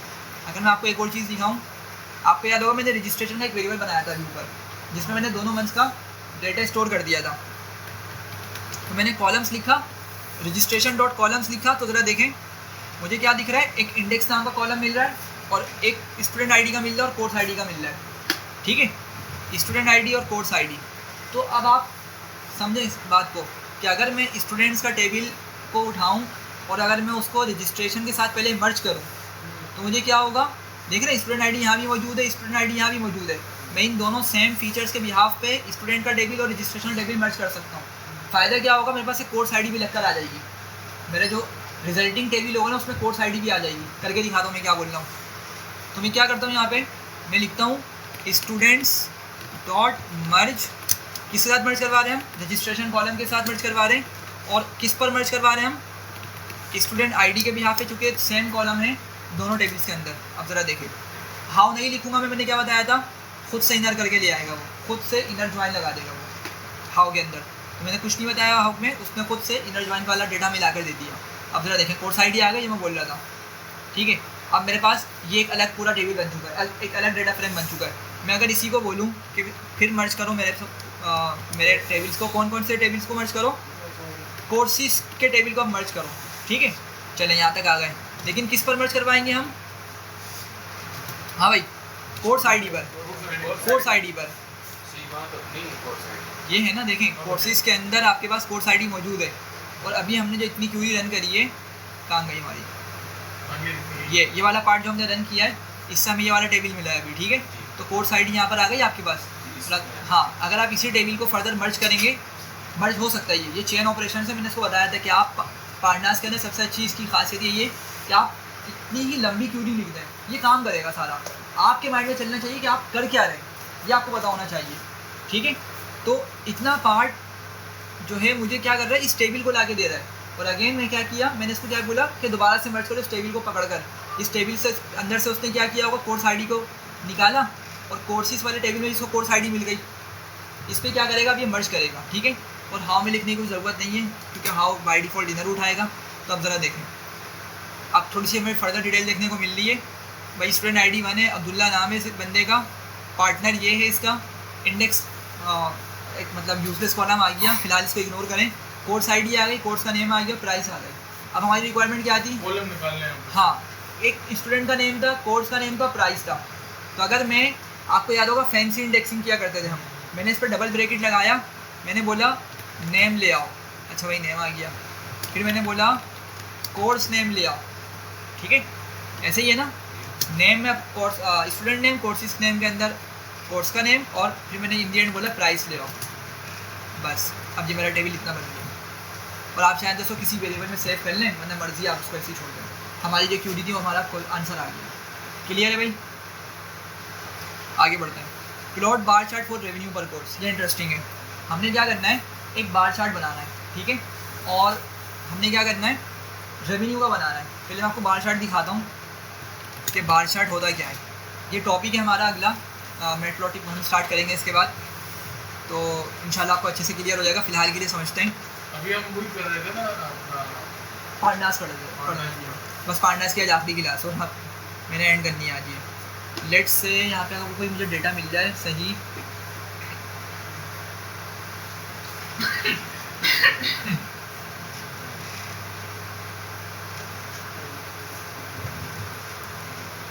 ये ऐसे सारे बार प्लॉट्स हैं, लेकिन मैं आपको एक निकाल के दिखाता तो ज़्यादा अच्छा होता।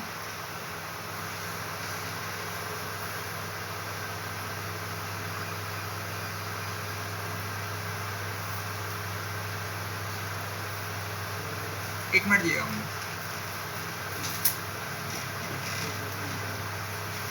हाँ, ये थोड़ा सा अच्छे से क्लियर होगा, इसको देखें यार।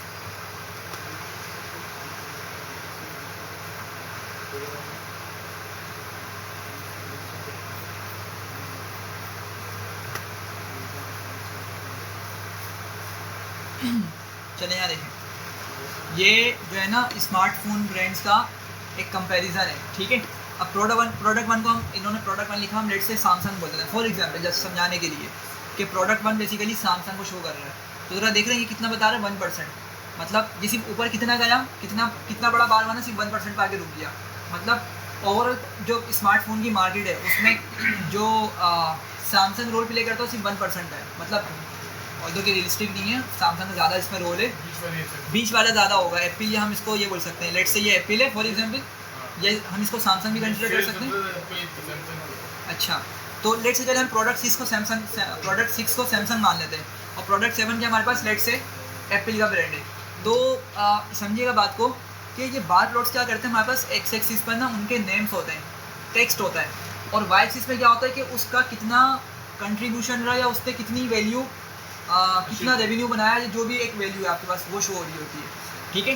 तो सैमसंग का सबसे हाईएस्ट रहा, इसलिए हम यहाँ पे 20% देखने को मिल रहा है। बाकी ये छोटे मोटे फ़ोन्स हैं, ये चाइना के फ़ोन्स हो सकते हैं जो इतने पॉपुलर नहीं है, ठीक है, समझ रहे हैं बात को। तो इस तरह का बार प्लॉट होता है। अब हमने क्या करना है, हमारा पॉइंट था कि रेवेन्यू पर कोर्स हमने निकालना है। रेवेन्यू पर कोर्स का मतलब क्या होगा, हमारे कोर्सेज के नेम यहाँ आ जाएंगे एक्स एक्सिस पर। अब हमारे पास कौन कौन से कोर्सेज थे, पाइथन था, मशीन लर्निंग था, एसक्यूएल था, वगैरह वगैरह।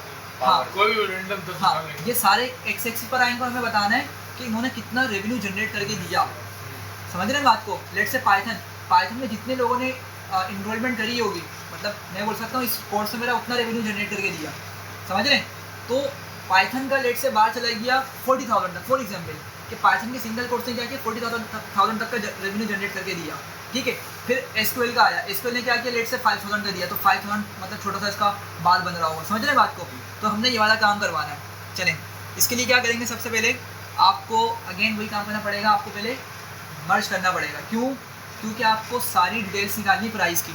मैं क्या करता हूँ, मैं रजिस्ट्रेशन का कॉलम लेता हूँ और टेबल लेता हूँ, मैं इसको मर्ज करता हूँ किसके साथ, कोर्सेज के साथ।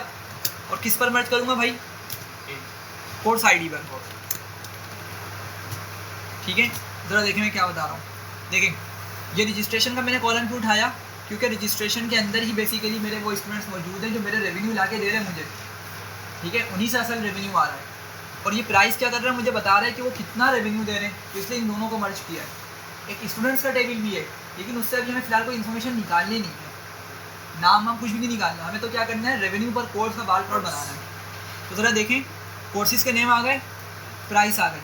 ठीक है, अब ज़रा आप लोग सोच के बताएं कि मुझे क्या करना चाहिए कि मुझे ना कोर्सेज वाइज डेटा मिल जाए। मतलब एक कोर्स है पाइथन, तो पाइथन का एक अलग टेबल बन जाए, एक power BI, Python power BI का एक अलग टेबल बन जाए। समझ रहे हैं? इस चीज़ को करने के लिए हम क्या कौन सी फंक्शनैलिटी का यूज़ करते हैं? आप लगाएंगे चार्ट नेम पर और प्राइस पर। क्या चीज़?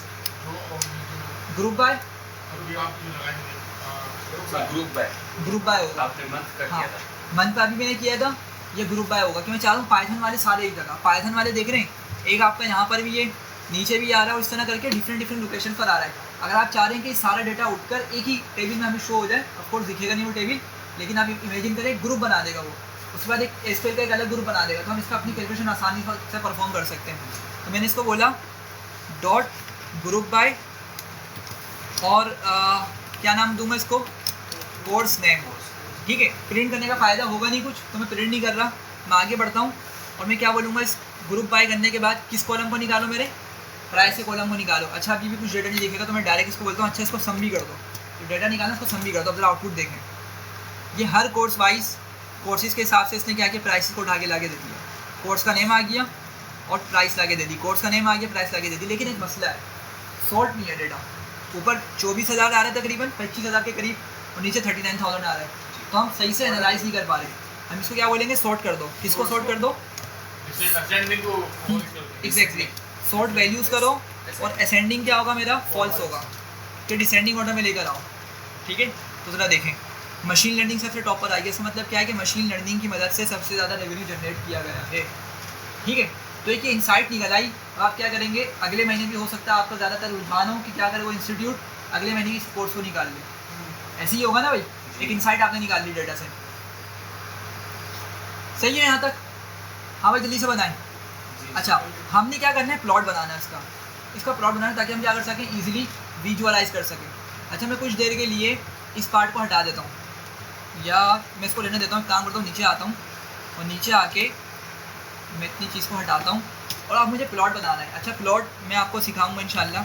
अभी फ़िलहाल के लिए समझे, मैंने डॉट प्लॉट लिखा, ये पांडास का प्लॉट यूज़ कर रहा हूँ मैं। पांडास के प्लॉट के लिए क्या होता है कि आपने ना जो भी ऑपरेशन परफॉर्म करना है वो पहले ऑपरेशन परफॉर्म करें। ठीक है, तो पहले इमेजिन करें इस बात को ज़रा, कि आपके पास ये जो डेटा देखने को मिल रहा है यहाँ तक का, वो किस तरह का डेटा है, इस पूरे डेटा का नाम क्या है, किस लाइब्रेरी का डेटा है, ये किस लाइब्रेरी का डेटा है, क्या सिंपल पाइथन का डेटा है ये, या किसका डेटा है ये, GZ भाई? ये सीरीज क्या है? सीरीज़ का नहीं, हाँ भाई, पांडास का ऑब्जेक्ट है ये। पांडास के अंदर दो डेटा टाइप्स ज़्यादा होती हैं, लेकिन हमने सिर्फ दो डिस्कस करी हैं, सीरीज़ या डेटा फ्रेम, लेकिन दोनों ही क्या कहलाएंगे, पांडास के ऑब्जेक्ट कहलाएंगे। ठीक है, तो ये पांडास का ऑब्जेक्ट है। आपके पास कहीं पे भी पांडास का ऑब्जेक्ट हो, आप उसके आगे जाके लिखते हैं डॉट प्लॉट, वो समझ आए कि मुझे पांडास के डेटा फ्रेम पे काम करना है या सीरीज़ पे काम करना है, और आगे जाके बताएं, ब्रैकेट लगाएं, काइंड आप लिखेंगे, kind equals to bar plot बनाने से आपने बार लिख दिया बस, और कुछ नहीं करना। एग्जीक्यूट किया, ज़रा देखें क्या कर रहा है। अभी ये रैंडम लेकर आएगा क्योंकि मैंने सॉर्ट हटा दिया था। ठीक है, तो आप लोग देख रहे हैं डेटा एनालिसिस से आपको कितना रेवेन्यू आ रहा है, 25,000 के करीब आया। मशीन लर्निंग से देख रहे हैं कहाँ तक इसका बार जा रहा है, तो जिस तरह हम चाह रहे थे हमें वो डेटा देखने को मिल गया। ठीक है, अच्छा, अगर आपने यही चीज़ लगाई होती किस पर, सॉर्ट वैल्यूज़ पर, इसके आगे लगाई होती, फिर क्या मिलता आपको, एक सीक्वेंस में आपको देखने को मिलता है। ये देख रहे हैं, सबसे पहले मशीन लर्निंग, फिर एंड सो ऑन करते करते सबसे आखिर में सबसे कम वाला प्लॉट आएगा। क्लियर है? तो ये एक क्वेश्चन हमने कर लिया। नेक्स्ट आगे जाते हैं और हमसे मालूम कर रहे हैं find students who enrolled in both the months. Important question है, हमें ऐसे स्टूडेंट्स निकालने हैं जो जिन्होंने दोनों महीनों में इनरोलमेंट करी है, ठीक है, क्या करेंगे? ऐसे स्टूडेंट्स निकालें जिन्होंने दोनों महीनों के अंदर इनरोलमेंट करी है। जी, तो पहले तो मर्ज मर्ज किनको करेंगे? इनर निकालेंगे। अच्छा, उसके बाद निकालने के बाद उसके बाद हम स्टूडेंट प्राइस पे स्टूडेंट आईडी पे आएगा, प्राइस पे स्टूडेंट आईडी पे ग्रुप है, तब भी आ जाएंगे। अच्छा देखें, हम आप लोग सही बोल रहे हैं, मैं इसको करके दिखा दूंगा, ठीक है। पहले लेकिन हम एक काम करते हैं, असल में टाइम कम है, मैं चाह रहा हूँ ये हर हालत में आज कंप्लीट हो जाए, ताकि ना संडे से हम मेट्रोलॉजी भी स्टार्ट करें, ठीक है, जल्दी जल्दी इसको मतलब एंड करने के उसमें।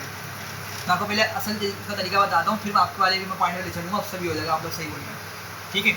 आप लोगों ने कॉन्सेप्ट पढ़ा हुआ है सेट्स के अंदर, कॉन्सेप्ट पढ़ा आपने, और वो कहलाता है इंटरसेक्शन, शायद आपको याद हो। माइंड इसका एक कॉन्सेप्ट होता है इंटरसेक्शन।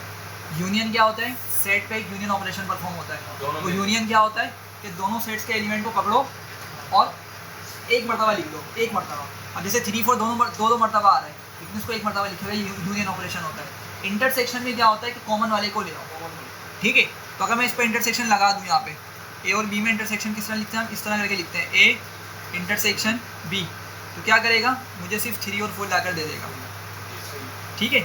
तो अब समझे बात को, मेरे पास एक टेबल है मार्च का, एक टेबल है अप्रैल का, अगर मैं इन दोनों पर इंटरसेक्शन लगा दूँ, समझ रहे, लेकिन किस पर, किस कॉलम पे लगाऊंगा?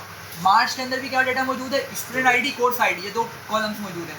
अप्रैल में भी स्टूडेंट आईडी, कोर्स आईडी मौजूद है। तो अगर मैं कोर्स आईडी पर, ठीक है, कोर्स आईडी पर अगर मैं क्या करूँ, ये लगा दूँ, इंटरसेक्शन लगा दूँ, तो मुझे क्या होगा? जो दोनों टेबल्स के अंदर कोर्स आईडीज रिपीट हुई हैं वो मुझे मिल जाएंगी। या एक मिनट, कोर्स आईडी पे लगेगा, स्टूडेंट आईडी पे लगेगा? स्टूडेंट आईडी पे लगना चाहिए मेरे ख्याल में, हाँ, स्टूडेंट आईडी पे लगेगा, क्योंकि असल में असल में स्टूडेंट आईडी से पता चलेगा, अच्छा ये स्टूडेंट यहाँ पर है, वो वहाँ पे नहीं मिला उसको, मतलब वो दोनों महीनों के अंदर आके रजिस्ट्रेशन करा के गया है। समझ पा रहे हैं बात को? तो सॉरी, मुझसे गलती हो गई थी, स्टूडेंट आईडी पे लगेगा ये। अच्छा, तो क्या करेंगे हम इसके लिए? हम numpy का यूज़ करेंगे। यहाँ पे np डॉट, ये फंक्शनलिटी हमें numpy से मिलती है, मैंने लिखा है np डॉट इंटरसेक्ट 1d, ये फंक्शन का नाम उन्होंने रखा हुआ है। इंटरसेक्ट 1d मतलब इंटरसेक्शन निकालो, और किस किस का इंटरसेक्शन निकालो? ये देखें, मैं आपको बोलता हूँ कि भाई स्टूडेंट्स के टेबल से मुझे क्या करना है? स्टूडेंट आईडी को निकालना है, ठीक है। और मैंने इसको एग्जीक्यूट किया, जरा देख रहे हैं, स्टूडेंट आईडी आ गई मेरे पास। तो अगर मैं इसको कॉपी करता हूँ और मैं आके इस ब्रैकेट में लिख दूँ कि यहाँ पे क्या करो, स्टूडेंट्स के टेबल से स्टूडेंट आईडी को निकालो, बल्कि गलत कर रहा हूँ ना मैं, सॉरी, मार्च होगा ना भाई, हमें दोनों महीनों के हिसाब से देखना है। मार्च में भी वो बंदा आया, अप्रैल में भी वो बंदा आया, हमें वो स्टूडेंट्स निकालने हैं, तो मार्च होगा टेबल का नाम, ठीक है। और उसके बाद क्या होगा? यही चीज़ आपकी सेम रहेगी, यहाँ पे आ जाएगा अप्रैल, बस स्टूडेंट्स की वजह यहाँ पे आ जाएगा अप्रैल, ठीक है।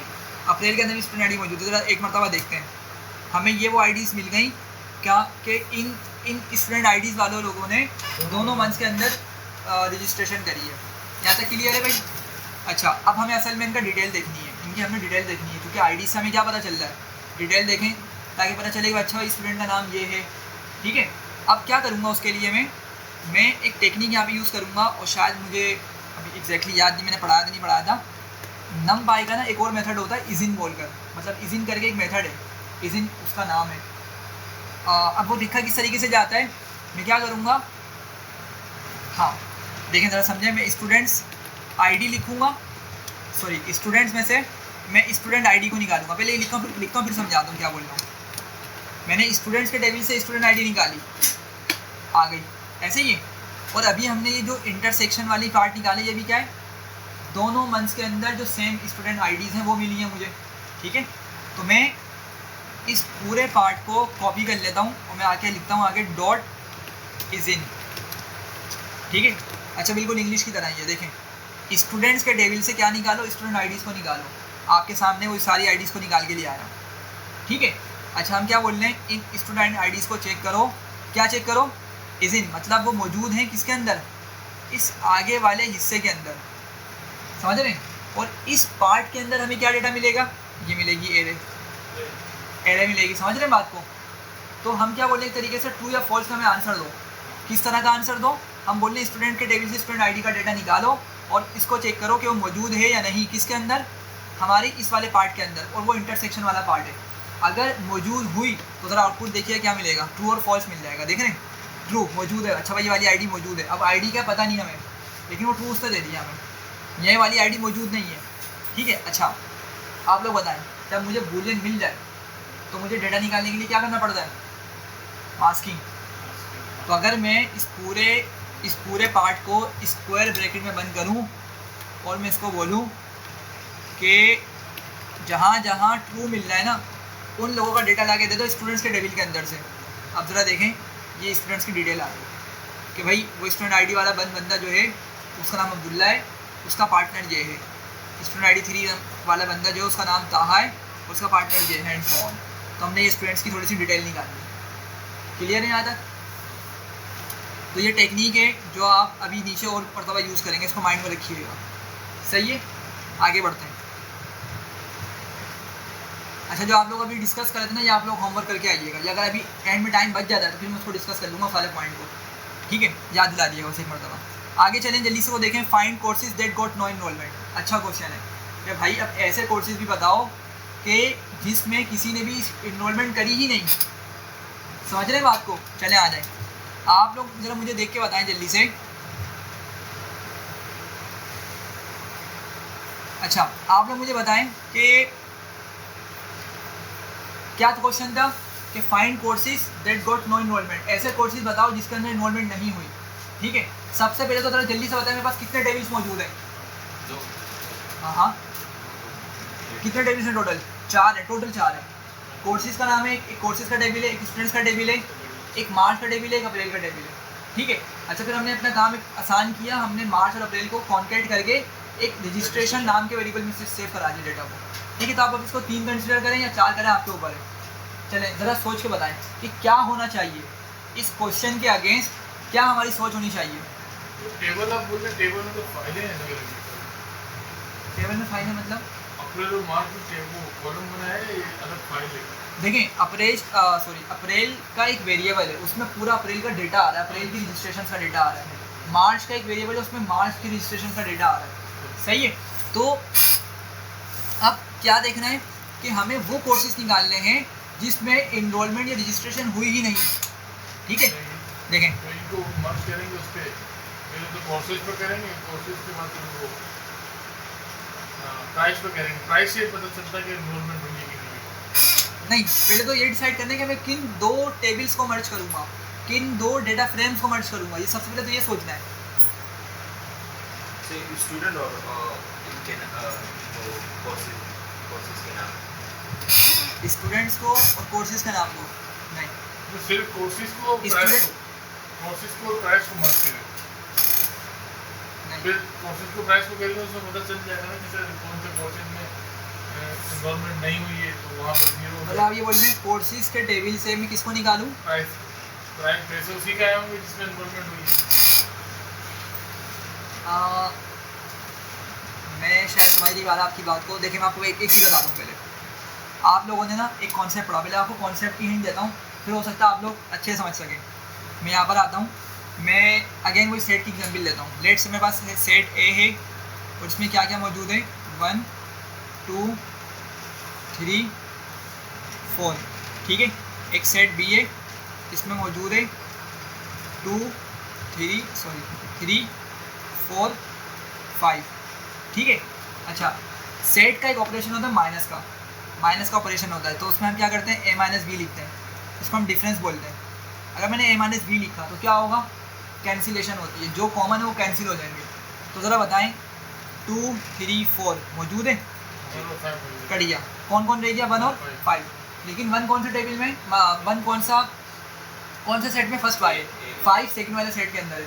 तो याद रखिए माइनस का जो ऑपरेशन होता है वो सिर्फ आपके पास फर्स्ट वाले सेट के आइटम्स लाता है हमेशा।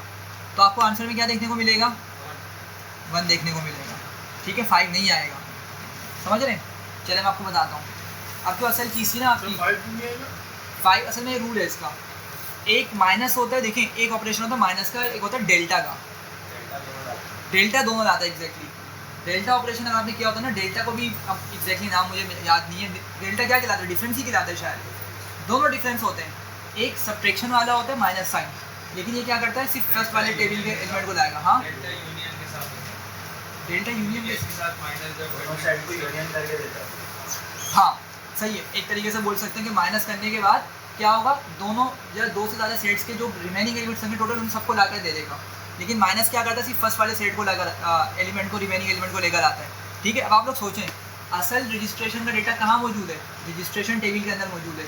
मार्च या अप्रैल का टेबल, उसको मैंने मर्ज करके रजिस्ट्रेशन टेबल बना दिया, असल रजिस्ट्रेशन वहाँ मौजूद है। ठीक है, अच्छा कोर्सेज के अंदर मेरे पास कोर्सेज की डिटेल मौजूद है। अब इमेजिन करें ज़रा, रजिस्ट्रेशन वाले टेबल के अंदर कितने कॉलम्स हैं मेरे पास, दो, एक कोर्स आईडी का नाम है उसका और एक का नाम स्टूडेंट आईडी है। कोर्सेज के टेबल के अंदर कोर्स आईडी मौजूद है, दोनों टेबल के अंदर कोर्स आईडी कॉमन है। इमेजिन कर रहे हैं, ये देखें यहाँ पर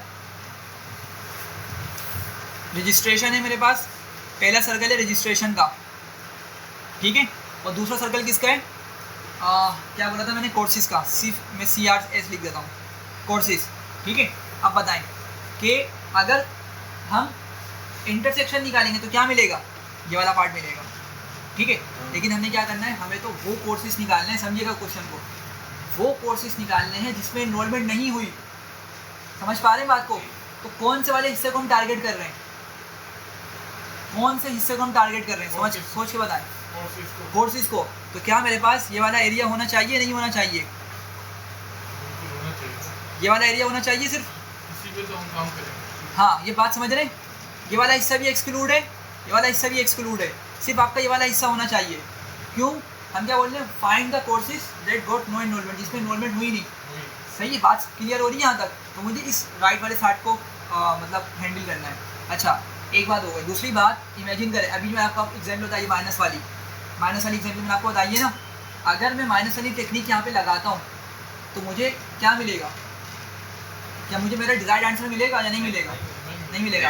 एक काम करना पड़ेगा मुझे, बस डेल्टा वाला नहीं लगाना, लेकिन डेल्टा दोनों को उठा के ले आएगा, ये मसला हो जाएगा। मैं यहाँ पे एक काम करूँगा, हाँ भाई किसी के माइंड में आ रहा है क्या करूँगा, यूज़ में माइनस को ही करूँगा, डिफरेंस निकालूंगा मैं दोनों का, लेकिन किस तरह उनको मैं रखूँगा, असल क्वेश्चन ये। तो रजिस्टर माइनस कोर्सेज करेंगे, अगर रजिस्ट्रेशन माइनस कोर्सेज किया ना तो पता है क्या होगा, जो रजिस्ट्रेशन वाली कोर्सेज की आईडीज़ हैं और जो कोर्स के अंदर उसको देखने को मिल गई आईडीज़, उनको कैंसिल कर देगा। ठीक है, लेकिन बाकी क्या बचेगा, आपका रजिस्ट्रेशन वाला टेबल बचेगा, ये देख रहे हैं यहाँ पे आपके पास बच जाएगा डेटा, यहाँ पे बच जाएगा। ठीक है, और इसका मतलब क्या है कि मैंने बताया था रजिस्ट्रेशन के अंदर दो कॉन्सेप्ट हैं, एक तो स्टूडेंट सारे पैसे भी जमा करा के जा रहे हैं, लेकिन कुछ स्टूडेंट सारे वो कोर्स की इन्फॉर्मेशन लेके जा रहे हैं। अच्छा वो कोर्स अभी तक लॉन्च नहीं हुआ, लेकिन कोचिंग सेंटर वाले क्या करते हैं, उनका डेटा नोट कर लेते हैं ताकि जब वो कोर्स लॉन्च हो उनको मैसेज करके इन्फॉर्म कर दें, तो उससे तो उनका रेवेन्यू जनरेट हो जाए। तो यहाँ पर सिर्फ जो लेफ्ट वाला पार्ट है, इसमें आपको क्या मिलेगा, उन लोगों का डेटा देखने को मिलेगा जो आए, पक्की रजिस्ट्रेशन नहीं हुई है उनकी, लेकिन वो डिटेल लेके चले गए बस। ठीक है, अपोजिट केस बन रहा है। तो मैं असल में ये बोलना चाह रहा हूँ, आप लोग इमेजिन करें कि अगर मैं पहले CRS को लिखूँ और मैं इसको माइनस कर दूँ रजिस्ट्रेशन के साथ, बस इसका ऑर्डर अरेंज कर, ऑर्डर चेंज हो जाएगा। पहले कोर्स वाले का टेबल लिखूँगा, कोर्स वाले टेबल को जिक्र करूँगा, माइनस करके रजिस्ट्रेशन वाले टेबल को लिखूँगा। ठीक है, और फिर इसका क्या करूँगा, मैं डिफरेंस निकाल दूँगा। तो डिफरेंस क्या करेगा, जो रिमेनिंग आईडीज़ होगी मेरे पास कोर्सेज के अंदर से वो लाकर दे देगा, बिल्कुल इसी वाले कॉन्सेप्ट के अकॉर्डिंग मैंने आपको सेट्स का बताया। ठीक है, अब करना किस तरीके से, करना तो बहुत सिंपल है। हमने क्या करना होगा, हमारे पास ना एक फंक्शन है NP का, ये मतलब नम पाएगा, NP डॉट डिफरेंस इसका नाम है, डिफ करके लिखते हैं, देखूँ नहीं रहा बंडी, एक मिनट दीजिएगा।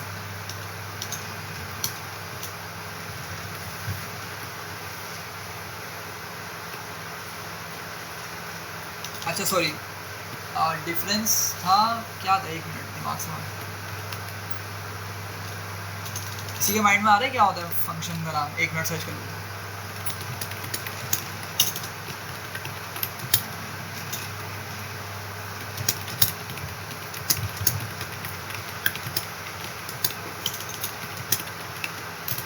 आई थिंक सब्ट्रैक्ट ही है शायद,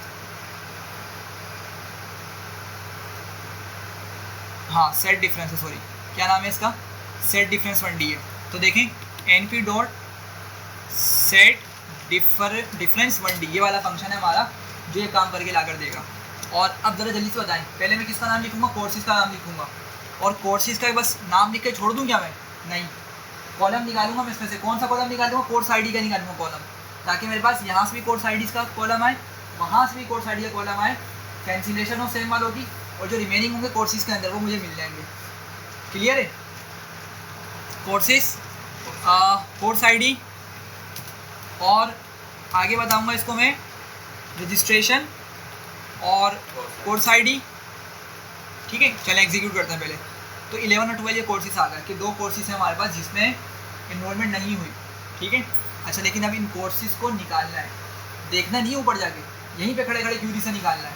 क्या करेंगे? पहले तो हम वो इजिन वाला तरीका इस्तेमाल करेंगे, पहले बूलियन में कन्वर्ट करेंगे। ठीक है, किस तरह बूलियन में कन्वर्ट करेंगे देखें। क्या कहा था मैंने? डायरेक्ट रिमूव नहीं कर सकते। रिमूव क्या है? देखिए रिमूव करने का फ़ायदा क्या होगा, फिर आपके पास पार्ट वाली क्यूरीज किस तरह रन करेंगे। अभी हमने और क्यूरीज भी रन करनी है। रिमूव डिलीट करने मतलब क्या, आप उसको बिल्कुल से हटा रहे हैं, हमारे डेटा फ्रेम से बिल्कुल से आप उसको हटा रहे हैं, समझ रहे हैं? पॉप काम नहीं करता इस पर, मतलब कट जाएगा वो, लेकिन क्यों पॉप करें? पॉप तो वैसे भी आपको कंटिन्यूस वो डेटा से हटा देगा चीज़ को, लेकिन पॉप पे ही ले जाके सेव नहीं करेगा। हाँ, तो फिर आपको दोबारा उसको दोबारा के सेव भी तो करना पड़ेगा दोबारा से। सही है, तो इससे अच्छा जो हम सिंपल सा कर सकते हैं वो ये वाला काम है। ठीक है, देखिए टेक्निक हो सकती है बहुत ज़्यादा, पॉप हो सकता है मैंने डिलीट करने का तरीका इस्तेमाल किया नहीं है, आप उससे भी कर सकते हो मैं भी। ठीक है, लेकिन ये सबसे ज़्यादा ईजीएस्ट और समझ लें एक बेस्ट सोल्यूशन है जो आपका जल्दी मिनटों में हो जाएगा और ईजी भी है। खैर, तो मैं क्या कर रहा हूँ, मैं नीचे जाकर नीचे वाले सेल में लिखता हूँ कि भाई कोर्सेज के अंदर से कोर्स आईडी का कॉलम लाओ और चेक करो कि क्या वो वैल्यूज़ मौजूद हैं मेरे पास इस आगे वाली चीज़ में। अब इस पूरी चीज़ से मुझे क्या देखने को मिल रहा था भाई, क्या देखने को मिला था मुझे? इसका आंसर क्या मिला था? 11 और 12 मिला था। और मैं क्या बोल रहा हूँ, कोर्सेज के टेबल से कोर्स आईडी को लाओ और चेक करो कि वो आगे वाले जो नंबर्स उसमें मौजूद हैं, अगर मौजूद हुआ तो ट्रू, अदरवाइज फॉल्स। तो ज़रा देखें, मैंने एग्जीक्यूट किया, अब ये सिर्फ 2 ही ट्रू ला के दे रहा है, 11 और 12, बाकी सारे फॉल्स हैं, कुछ भी नंबर मौजूद नहीं है ना। ठीक है, अब बूलियन मिल गया तो अब मैं मास्किंग परफॉर्म करवा दूँगा। ठीक है, एग्जीक्यूट करते हैं इसको, और मैं कोर्सेज से डेटा निकालूंगा। ठीक है, तो भाई ये वो आपके 2 कोर्सेज हैं, नमपाई और C++ का, जिसमें किसी ने इन्वॉल्वमेंट करी ही नहीं 2 मंथ्स के अंदर। क्लियर हो रही है बात? आगे बढ़ते हैं।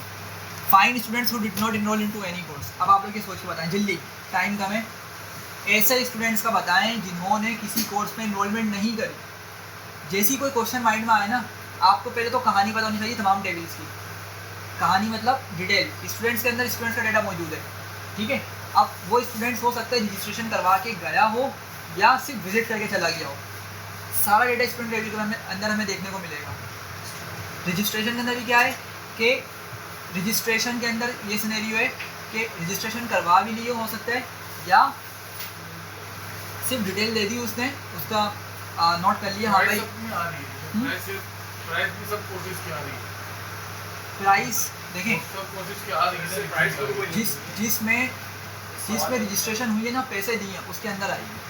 मतलब देखें ना, जैसा आप आए सैलानी में आए, आपने कहा मुझे ग्राफिक डिजाइनिंग कोर्स करना है, नहीं, या लेट से ब्लॉकचेन करना है, ब्लॉकचेन पर अभी सैलानी ऑफर नहीं कर रहा, बीच में कर रहा लेकिन मना कर दिया। आपने कहा ब्लॉकचेन का कोर्स करना है, मैंने कहा अभी तो यार कोर्स नहीं हो रहा, अभी जो है ना आप एक काम करें, अपनी डिटेल्स वगैरह दे दें, ये कमिंग मंथ से अंदर जब आने वाले टाइम में ना लॉन्च होने वाला है। आपने कहा ठीक है रख लो, डिटेल आपने दे दी हो, चलेगा। तो क्या हो गया, जब आपका यहाँ पे एक तरीके से डेटा सेव हो गया। ठीक है, तो ये सिनेरियो है। अब मेरे पास क्या कौन कौन से टेबल्स हैं, स्टूडेंट्स का टेबल है, कोर्सेज का टेबल है और रजिस्ट्रेशन का टेबल है। हमें वो निकालना है कि किन स्टूडेंट्स ने सिर्फ वो आए और इन्होंने किसी कोर्स में इन्वॉल्वमेंट नहीं करी। ठीक है, कोर्स आईडी में से स्टूडेंट आईडी नहीं, कोर्स आईडी तो बिल्कुल डिफरेंट चीज़ है ना। कोर्स आईडी कोर्स के बारे में, स्टूडेंट आईडी स्टूडेंट के बारे में, माइनस हो जाएगा registration. Exactly, registration ID. Students के टेबल में भी स्टूडेंट आईडी मौजूद है, रजिस्ट्रेशन के टेबल में भी रजिस्ट्रेशन आईडी मौजूद है। ठीक है, तो हम ये देख सकते हैं कि हो सकता है कि स्टूडेंट्स के टेबल के अंदर कुछ इस तरह की आईडीज़ देखने को मिल जाएँ कि जिनकी डिटेल मौजूद है लेकिन उन्होंने कोई फ़ीस नहीं दी। तो फीस नहीं दी तो मतलब रजिस्ट्रेशन का डेटा नहीं आना चाहिए। हम इस चीज़ को लेके चल सकते हैं, समझ रहे हैं बात को। तो क्या करना होगा मुझे, वही ऊपर वाला तरीका इस्तेमाल करूँ मैं। ये देखें np.set डिफरेंस क्या करूँगा, यहाँ से मैं स्टूडेंट के टेबल से स्टूडेंट आईडी निकालूंगा और रजिस्ट्रेशन से भी क्या करूँगा मैं स्टूडेंट आईडी को निकालूंगा। अच्छा भाई काफ़ी सारे आ रहे हैं तो ठीक है। इनकी डिटेल स्टूडेंट से टेबल में मौजूद है लेकिन रजिस्ट्रेशन में मौजूद नहीं है, मतलब इसका मतलब ये बन रहा है कि इन्होंने पैसे नहीं दिए, मतलब पैसे नहीं दिए तो ये सिर्फ इन्फॉर्मेशन के लिए आए। तो इनकी इन्फॉर्मेशन को उठा के रख दिया कहाँ पर, स्टूडेंट्स टेबल के अंदर। रजिस्ट्रेशन में उसका कोई जिक्र नहीं हुआ हुआ। चलें अब आप लोग बताएं मुझे क्या करना है। अभी स्टूडेंट्स की डिटेल निकालनी है, इसी वाला तरीका इस्तेमाल करेंगे एग्जैक्टली। लेकिन पीछे क्या लिखूँगा इस दिन के में, स्टूडेंट्स की student ID dot is in bracket बनाया, एंड में आए और यहाँ से ट्रू फॉल्स मिल जाएगा। ठीक है, तो अब क्या करेंगे, बस फाइनली जाके मास्किंग करेंगे और हमारा डेटा आ जाएगा। मास्किंग करके हमें स्टूडेंट्स के टेबल से डेटा निकालना है, तो इसलिए हमने स्टूडेंट्स का टेबल यहाँ पे पीछे लिखा है। तो भाई ये वो स्टूडेंट्स हैं जिन्होंने कोचिंग पे विजिट तो किया लेकिन क्या बोलते हैं एनरोलमेंट नहीं करी। ठीक है, अब आप लोग इसको एक तरीके से लिंक कर सकते हैं कि जो ये स्टेट डीलर्स होते हैं, मतलब स्टेट एजेंसी वाले होते हैं, GFS और इस तरह के जो बड़े डीलर्स होते हैं, ये कस्टमर की जो है ना जान नहीं छोड़ते इतने आराम से। अगर आप गलती से चले गए 3-3 4-4 महीने के बाद इनको ख्याल आ रहा होता है सर वो आप हमारे पास आए थे। ठीक है, तो अब क्या होता है, अगर इस तरह की कोई डिटेल मौजूद है कि भाई कस्टमर आ रहा है, अगर परचेज़ कर लिया तो उसका डेटा एक अलग टेबल में जा रहा है, और अगर नहीं कर रहा तो उसका सिर्फ एक कस्टमर का डेटा बन रहा है, सारा डेटा मेंटेन हो रहा है। उसकी आईडी दे दी लेट से उन्होंने, और उसका नेम आ गया कस्टमर का, और मतलब वगैरह वगैरह डिटेल्स आ रही है। तो क्या करेंगे, इस तरह से करके वो क्या करेंगे, कस्टमर्स वाले टेबल को माइनस करेंगे किसके साथ, परचेज़ वाले टेबल के साथ। तो क्या मिलेगा, वो वाली आईडीज़ मिल जाएंगी जिसमें कस्टमर्स वो वाले देखने को मिल जाएंगे जिसमें परचेज़ उन्होंने नहीं की हुई, जिन लोगों ने परचेज़ नहीं की हुई वाले कस्टमर्स आ जाएंगे, और फिर उनको निकाल के तंग करेंगे। हाँ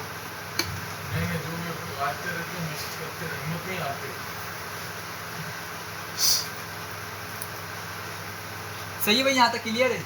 तो आगे बढ़ते हैं और 3 क्यूरीज बाकी हैं, देखते हैं हमारे पास क्या है। हाँ, अब ये अच्छा क्वेश्चन है, print student name partner name for all enrolled students. चलें देखें, इसको मैंने लास्ट क्लास में डिस्कस किया था और अभी मैंने इसको डिस्कस नहीं किया, लेकिन अब टाइम आ गया इसको बताने का। देखें स्टूडेंट आईडी तो चले समझ आती है, नेम समझ आता है, पार्टनर क्या है,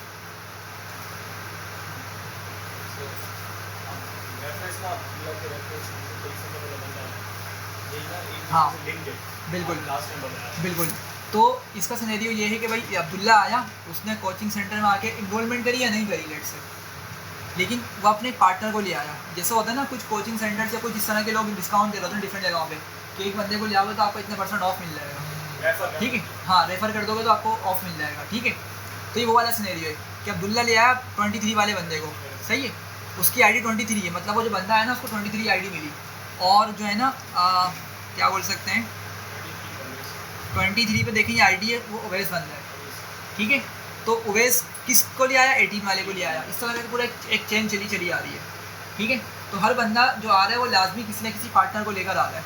ठीक है, अब हो सकता है कि भाई क्या सिनेरियो, मतलब पहले महीने की फ़ीस माफ़ हो जाएगी या कुछ % माफ़ रिडक्शन हो जाएगी या जो भी है।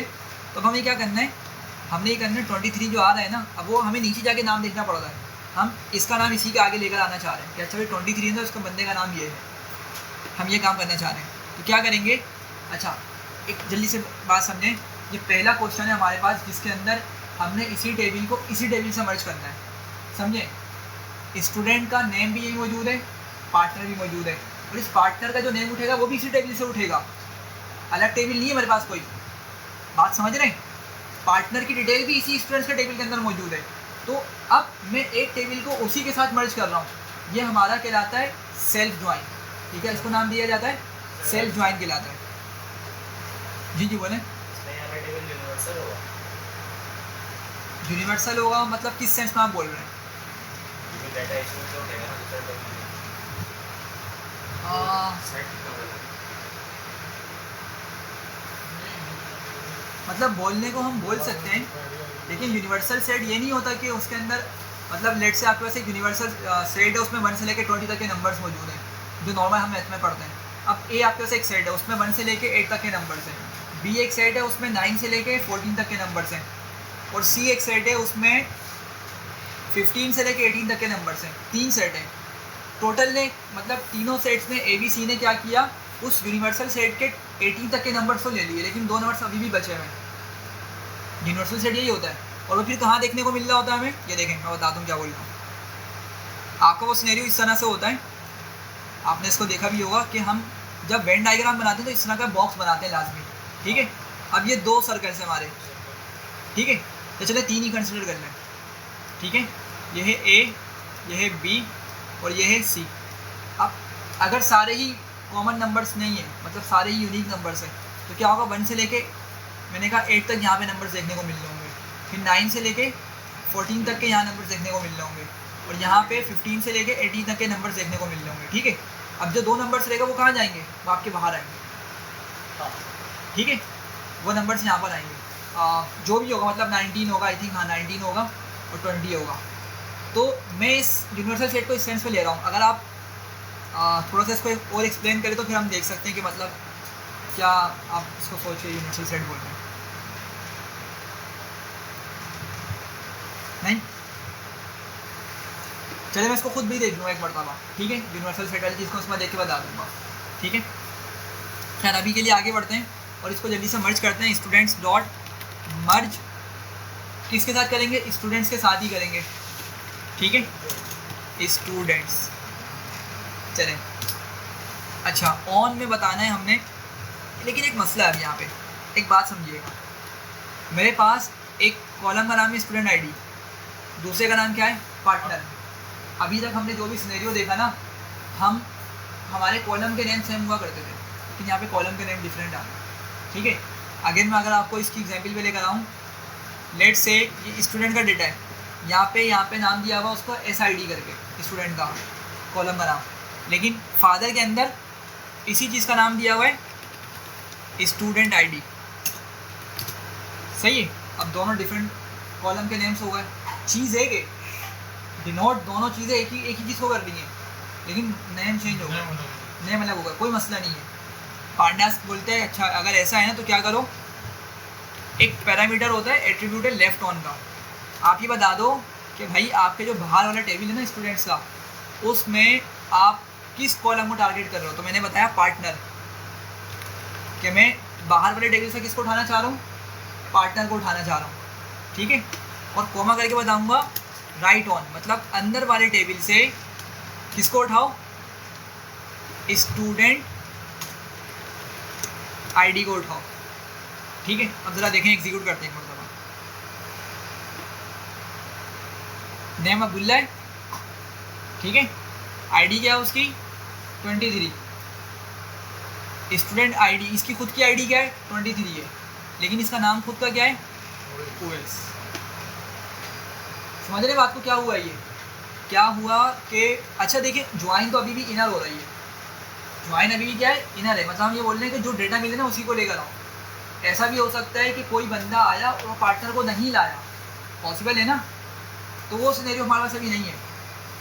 तो हमने क्या किया, पहली मरतबा लेफ्ट ऑन और राइट ऑन का यूज़ किया, जो हम ये बता दें कि अगर कॉलम के नेम डिफरेंट भी हो ना, तो जब भी हम क्या करवा सकते हैं, ये लेफ्ट ऑन राइट ऑन की मदद से काम करवा सकते हैं। इसको भी 18 हाँ 18 भी बिल्कुल लेकर आया होगा, ठीक है। लेकिन हमने क्या किया, सिर्फ 2 लेवल पर ज्वाइन लगाया, 2 टेबल पर ज्वाइन किया है, तो इसलिए 2 लेवल तक का डेटा दिखाएगा। अब इसकी फर्दर डिटेल कहाँ होगी, कहीं नीचे देखने को मिल रही होगी। अगर हम ओवेस में जाएँ, ये देख रहे हैं ओवेस की दोबारा डिटेल आ रही है, और 18 फिर 18 में मुज़ैफ़ा की डिटेल आ रही है, ठीक है। तो इस तरीके से डेटा लेकर आ रहा है। वैसे इतना कोई यूज़ होता नहीं, लेकिन एक पॉइंट बता रहा था कि सेल्फ ज्वाइन भी एक तरीके की चीज़ होती है, ठीक है, जिसमें आप अपने टेबल के अंदर से डेटा निकाल रहे होते हैं, ठीक है। चलें सेकंड लास्ट, अच्छा जायज़ भी नहीं है ब्लॉकचेन कुछ कारोबार, अच्छा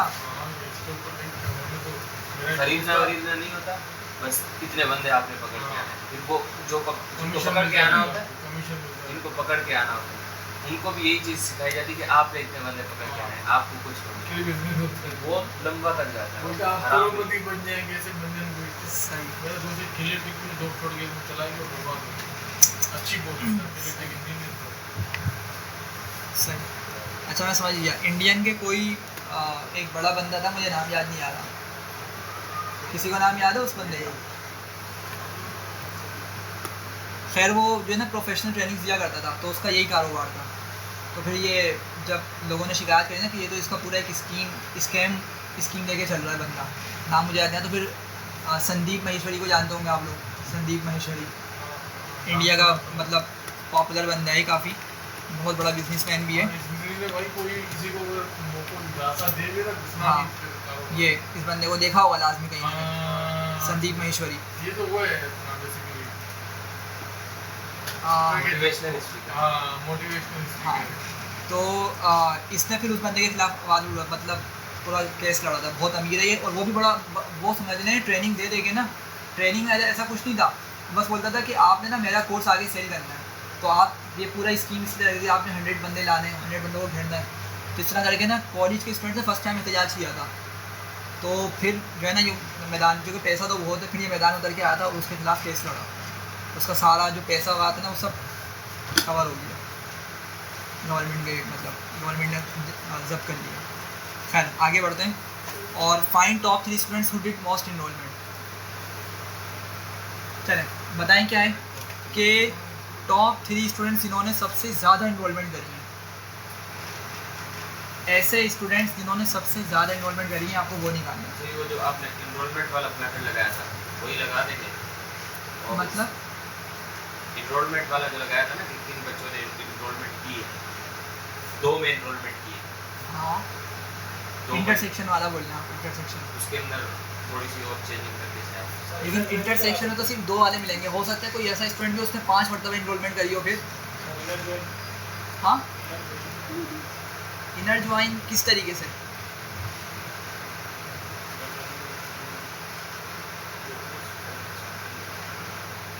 find top 3 students who did most number of enrolments.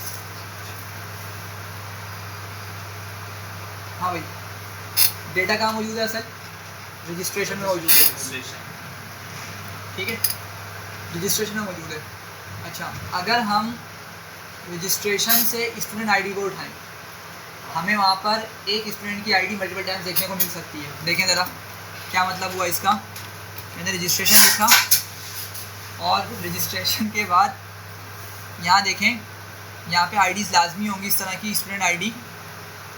देखें भाई 23 आ रहा है, दोबारा भी 23 आया, और देखें हाँ 18 तो मरतबा आ रहा है, ठीक है। अच्छा 2 से ज़्यादा मरतबा हमने देखना है। मैं भी यहाँ देखें 23 दोबारा आ गया, देख रहे हैं, अभी मार्च ही चल रहा है। हाँ नीचे भी है, मतलब इतनी मरतबा ये आ चुका है, 4 मरतबा। तो असल डेटा रजिस्ट्रेशन में यहाँ मौजूद है, सही। अगर मैं मोस्ट इन्वॉल्वमेंट है ना, अगर मैं वो हमने निकाला था ना ऐसे जो सेम से रूल खाली लेकर आ जाए। मेरे माइंड में आ रहा है इंटरसेक्शन निकालें एक मरतबा। सर लेकिन तो काट देगा, एक बार लाते थे वो काट देगा। नहीं नहीं, इंटरसेक्शन तो कॉमन वाली चीज़ को लेकर आता है, वो माइनस वाला वो डिफरेंस करता है काम। 1 मिनट रुकें इसको। सर ऐसे कर सकते हैं कि हम डायरेक्ट कॉलम पे रिपीटेड चला दें, यानी कि इस कॉलम में रजिस्ट्रेशन वाले कॉलम में कौन सी आईडी है जो रिपीट हुई बार बार। हाँ कर सकते हैं इस तरह से हम। वो ये होगा, रजिस्ट्रेशन से हम निकालेंगे स्टूडेंट आईडी को, नहीं हाँ स्टूडेंट आईडी को, चूँकि स्टूडेंट आईडी अगर ज़्यादा मरतबा आ रही तो मतलब उसने ज़्यादा मरतबा रजिस्ट्रेशन करी है। और डॉट डुप्लीकेटेड अगर हम करें, और फिर आगे बता दें डॉट सम, उसका फिर पिन है तो अच्छा अभी टोटल बता रहा है कि टोटल इस तरह के 32 लोग हैं टोटल। मतलब अब्दुल्ला भी कितनी मरतबा आया था, 4 मरतबा हमें देखने को मिला, तो 4 मरतबा अब्दुल्ला हो गया। इसके अलावा और आईडीज़ भी 8 बार आई होंगी, लेट से कोई आईडी 5 मरतबा आ गई, तो टोटल सम कितना हो गया, 9 हो गया। नहीं तो हम सम नहीं करें ना सर। अच्छा अगर हम इसको क्या करें फिर काउंट करके देखें, अगर काउंट नहीं चल रहा, सर ये डुप्लीकेट के बाद हम डुप्लीकेट 2 पे हो जाएगा। हाँ डुप्लीकेट तो 2 पे भी हो जाएगा। हाँ ना, डुप्लीकेट चल उस पर चल जाएगा ना। 2 पे भी हो जाएगा, जो 2 होंगे वो 2 दफ़ा जिसने की हाँ। वो भी आ जाएगा इसमें। वही तो ना, मोस्ट तो नहीं आएगा। डुप्लीकेट इंटरसेक्शन वाली सही कह रहे ऊपर से टॉप 3 उठा है। डुप्लीकेट वाला नहीं, डुप्लीकेट तो ओवरऑल पे चलेगा, पूरे डेटा फ्रेम पे काम करेगा या सीरीज पे काम करेगा। हैं इंटरसेक्ट ही सही है। इंटरसेक्ट, अच्छा मेरे माइंड से निकल गया किस तरह करना था इसको, लेकिन अभी हम ट्राई कर लेते हैं, मसला नहीं है कोई। np डॉट, हाँ सही है, मैं समझ गया क्या करना है। पहले हम क्या करते हैं, इंटरसेक्ट 1D और यहाँ पर आते हैं, हमने स्टूडेंट आईडी निकाली रजिस्टर टेबल से। लेकिन यार ये मसला पता है क्या करेगा, ये सिंगल आईडीज लेकर आ जाएगा। अगर मैं इसको लेकर आता हूँ यहाँ पर, टू, हाँ सही है। देखें एक मिनट, एक चीज़ ट्राई करते हैं। स्टूडेंट्स के अंदर से हमने निकाला स्टूडेंट आईडी को, ठीक है, डॉट इज़िन किया, क्या बोला, रजिस्ट्रेशन के अंदर से स्टूडेंट आईडी को लेकर आओ। मैं तो समझाता हूँ क्या हो रहा है, बूलियन ले आएगा, ठीक है। और अगर मैं इस पर काउंट चलाऊँ, अगर 1 मिनट, काउंट में से सही आंसर देगा नहीं शायद, हाँ देख रहे हैं काउंट बार बार आ रहा है, नहीं सॉरी 28, एक जैसे लेकर आ रहा है। अगर साइज चलाऊँ मैं, integer object is not callable, size, अगर इसकी मास्किंग करें, ये होगा तो इसी तरीके से, इसी के यूज़ करते हुए।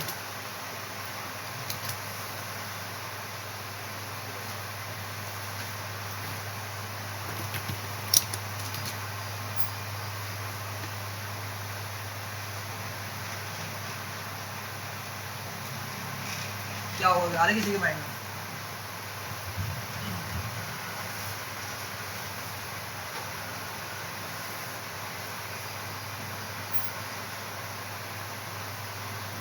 मेरे दिन में जो आया वही देख आ रहा है कि मेरा सीधा जो रजिस्ट्रेशन है, रजिस्ट्रेशन से रजिस्ट्रेशन से तो ऐसे जो फंक्शन है जो मोस्ट रिपीटेड को लिया है।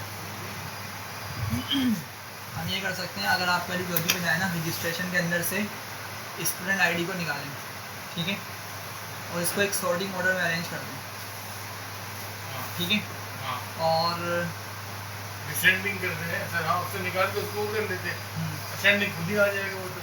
सही है, ये भी कर सकते हैं। शायद 1 मिनट दें मुझे, मेरे माइंड में एक चीज़ आई है।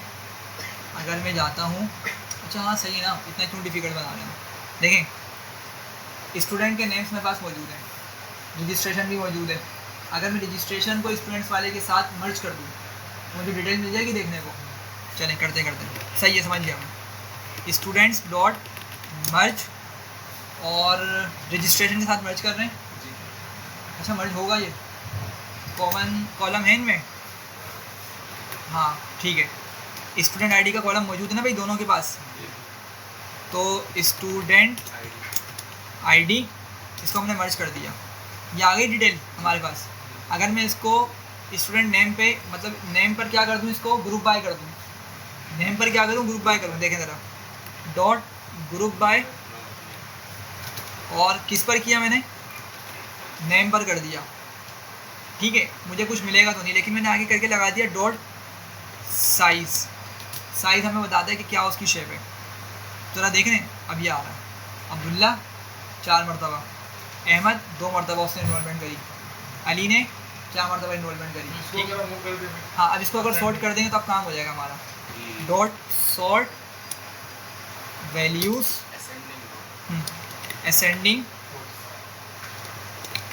फॉल्स। तो क्या हुआ, टॉप पे ले आया ये उवैस को, उवैस ने 6 कोर्स में इन्वॉल्वमेंट करी, और टॉप 3 चाहिए तो क्या करेंगे, टॉप 3 चाहिए भाई, जल्दी से बताएं,